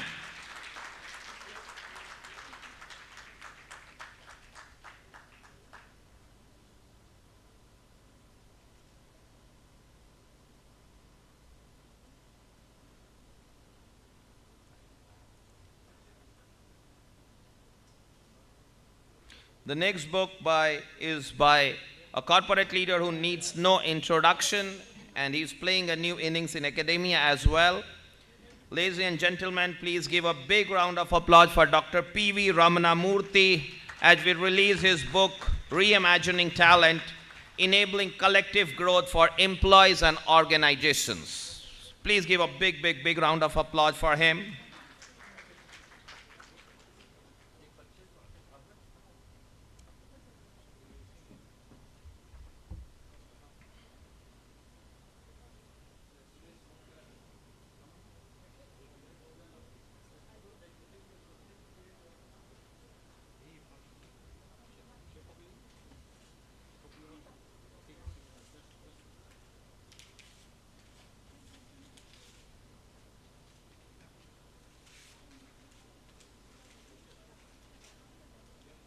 Ladies and gentlemen, a big round of applause, please.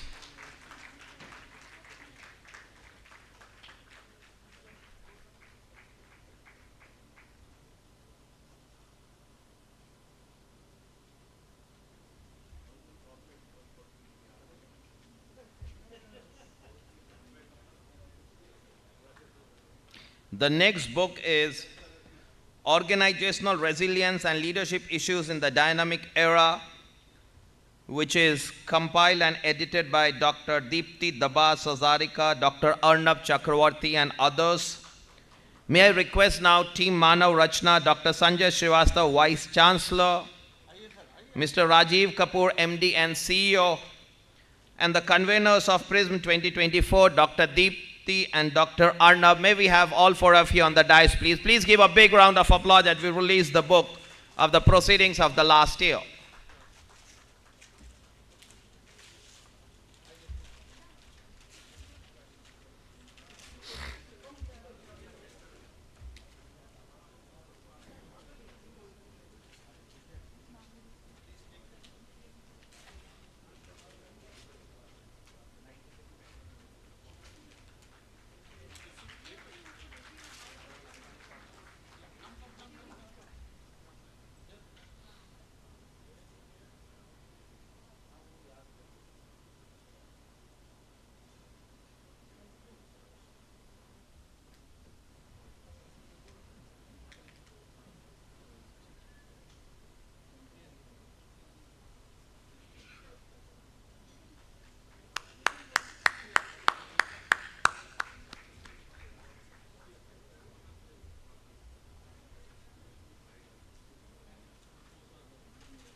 The visionaries and luminaries in this room can correct me.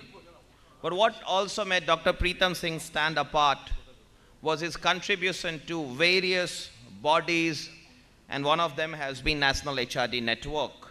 It's our privilege that we have got some great national and regional office bearers of National HRD Network amongst us out here. May I now request Dr. C. Jay Kumar, who's the National President for NHRDN, to please join us on the dais, and request the dignitaries on dais to felicitate Dr. C. Jay Kumar on behalf of Dr. Pritam Singh Foundation and FORE School of Management.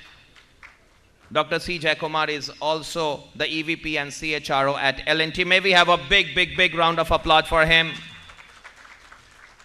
And he also coincidentally happens to be the core committee member of Dr. Pritam Singh Foundation.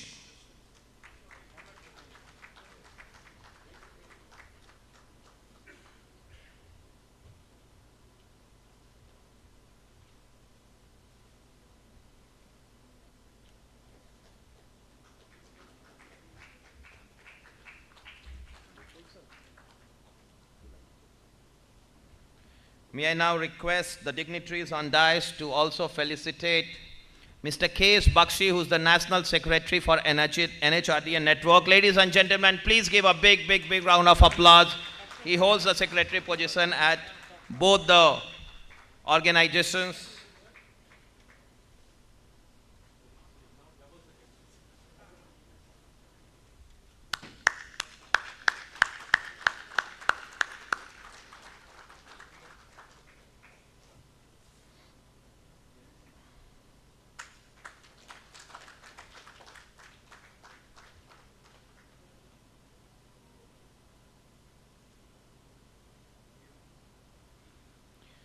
May I now request Dr. Vipul Singh, Regional President South of National HRD Network, to please join us on the dais, and request the dignitaries on the dais to felicitate him, please. Please give a big round of applause, ladies and gentlemen.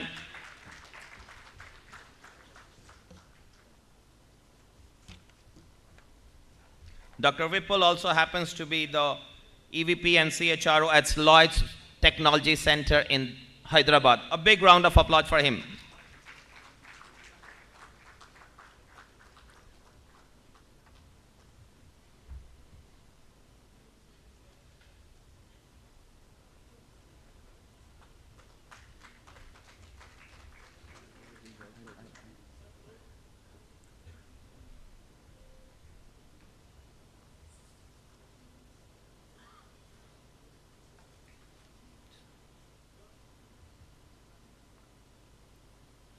May I now request Mr. Yuvraj Srivastava, who is the Group CHRO for Make My Trip and the Regional President North for National HRD Network, to please join us on the dais. Ladies and gentlemen, a big, big, big round of applause for him.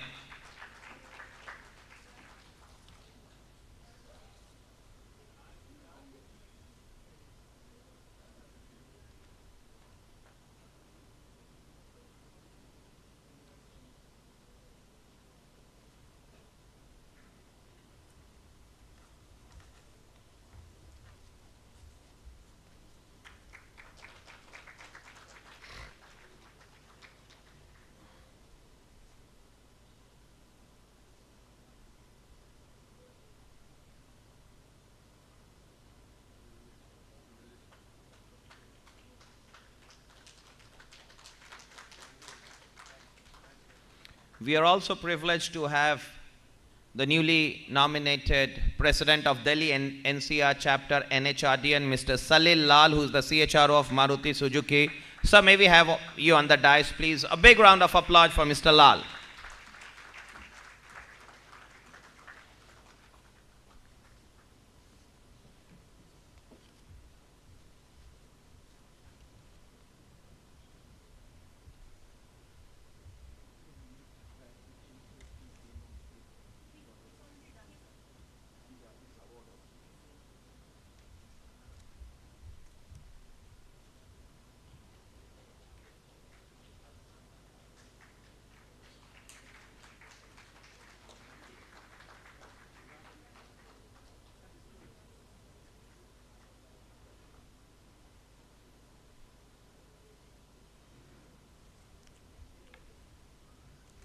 As we move towards the end of the inaugural session, may I request Mr. K.S. Bakshi, Group Head HR, request the dignitaries to please take their seat on the dais.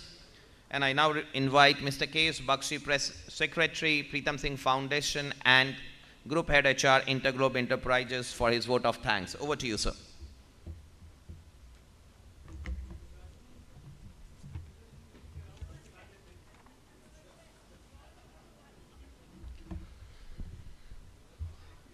Good afternoon, everyone. Namaskar.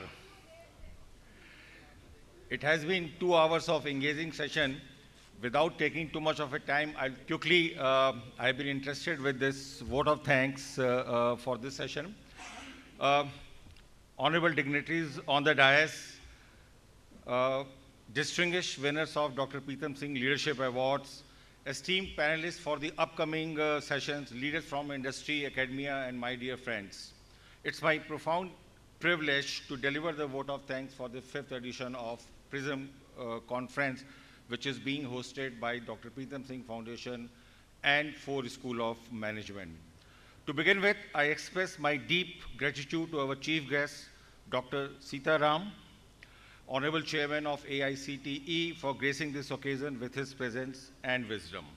Sir, your insights have not only elevated today's deliberations, but have also provided a strong sense of direction at a time when the education industry ecosystem is undergoing a lot of transformation. Thank you, sir, for being here. We are equally thankful to our keynote speaker, Mr. Krishnan Ramachandran, Managing Director and CEO of Max Bupa. Sir, your thoughtful address on leadership challenges, and you shared a lot of examples from your current organization, and in today's time when the world is going through with so much of technological and geopolitical disruption. Thank you, sir, for coming over here. Extending heartfelt congratulations to the Dr. Pritam Singh Leadership Award winners, Dr. Sitaram, Dr. Pankaj Bansal, Mr. R.P. Singh, Dr. Murthy.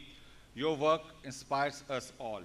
Thanks for being present here and joining us today. I would also like to place on record our sincere appreciation to the trustees of Dr. Pritam Singh Foundation, Mr. Dwarka Nath sir, Dr. S.Y. Siddiqui, Dr. Asha Bhandarkar, Dr. Maitri, Dr. Chaturvedi. Your continued guidance, mentorship, and unwavering commitment to Dr. Pritam Singh Foundation have been the backbone of this conference. A special mention and thanks to Dr. Subir Verma and your dedicated team from FORE School of Management for spearheading this entire initiative to make conference a resounding success. A special acknowledgement must go for the core committee members, both from the foundation side as well as from the FORE Institute side. A lot of people you have been seeing here, they have been really working tirelessly around the clock to make this conference much more meaningful, seamless, and impactful.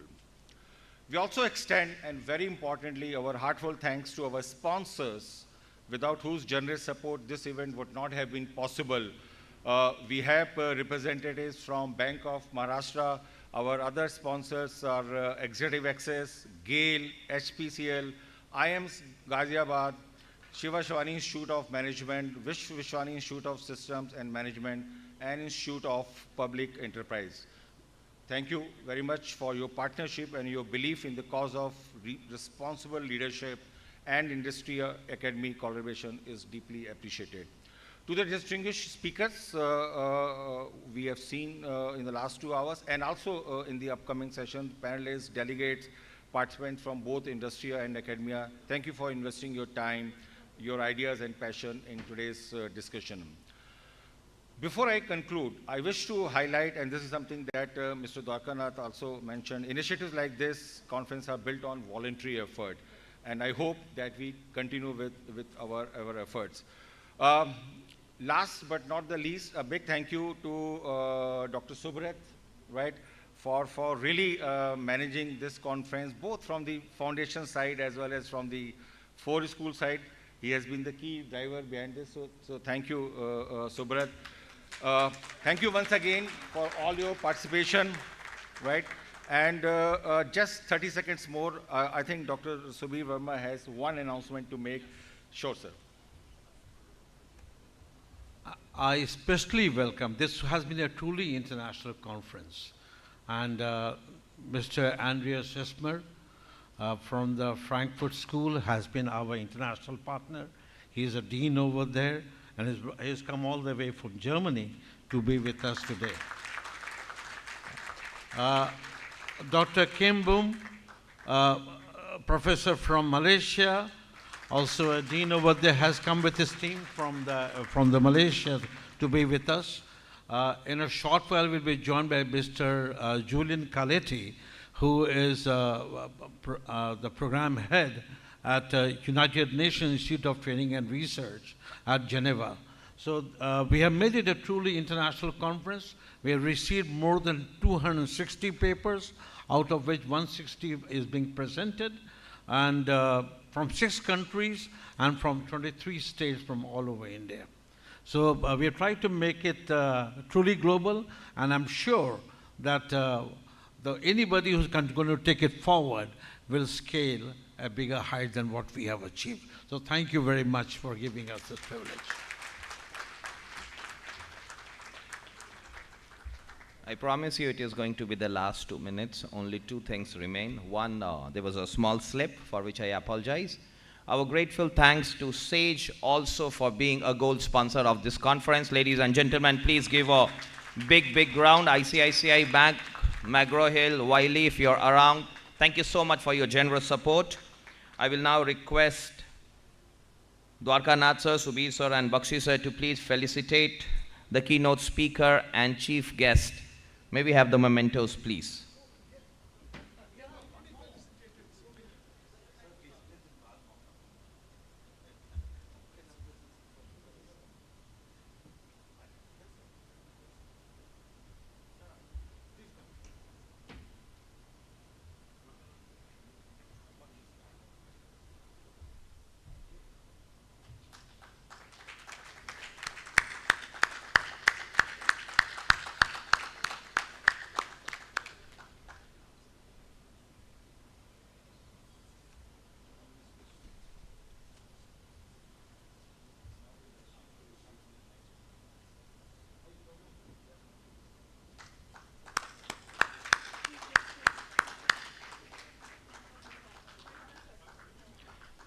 Thank you everyone once again. It was 15 minutes ago that I stopped looking at my watch, but my humble request is that we come back in exactly 15 minutes after the tea break to make up for whatever time is lost. Thank you very much. Thank you so much.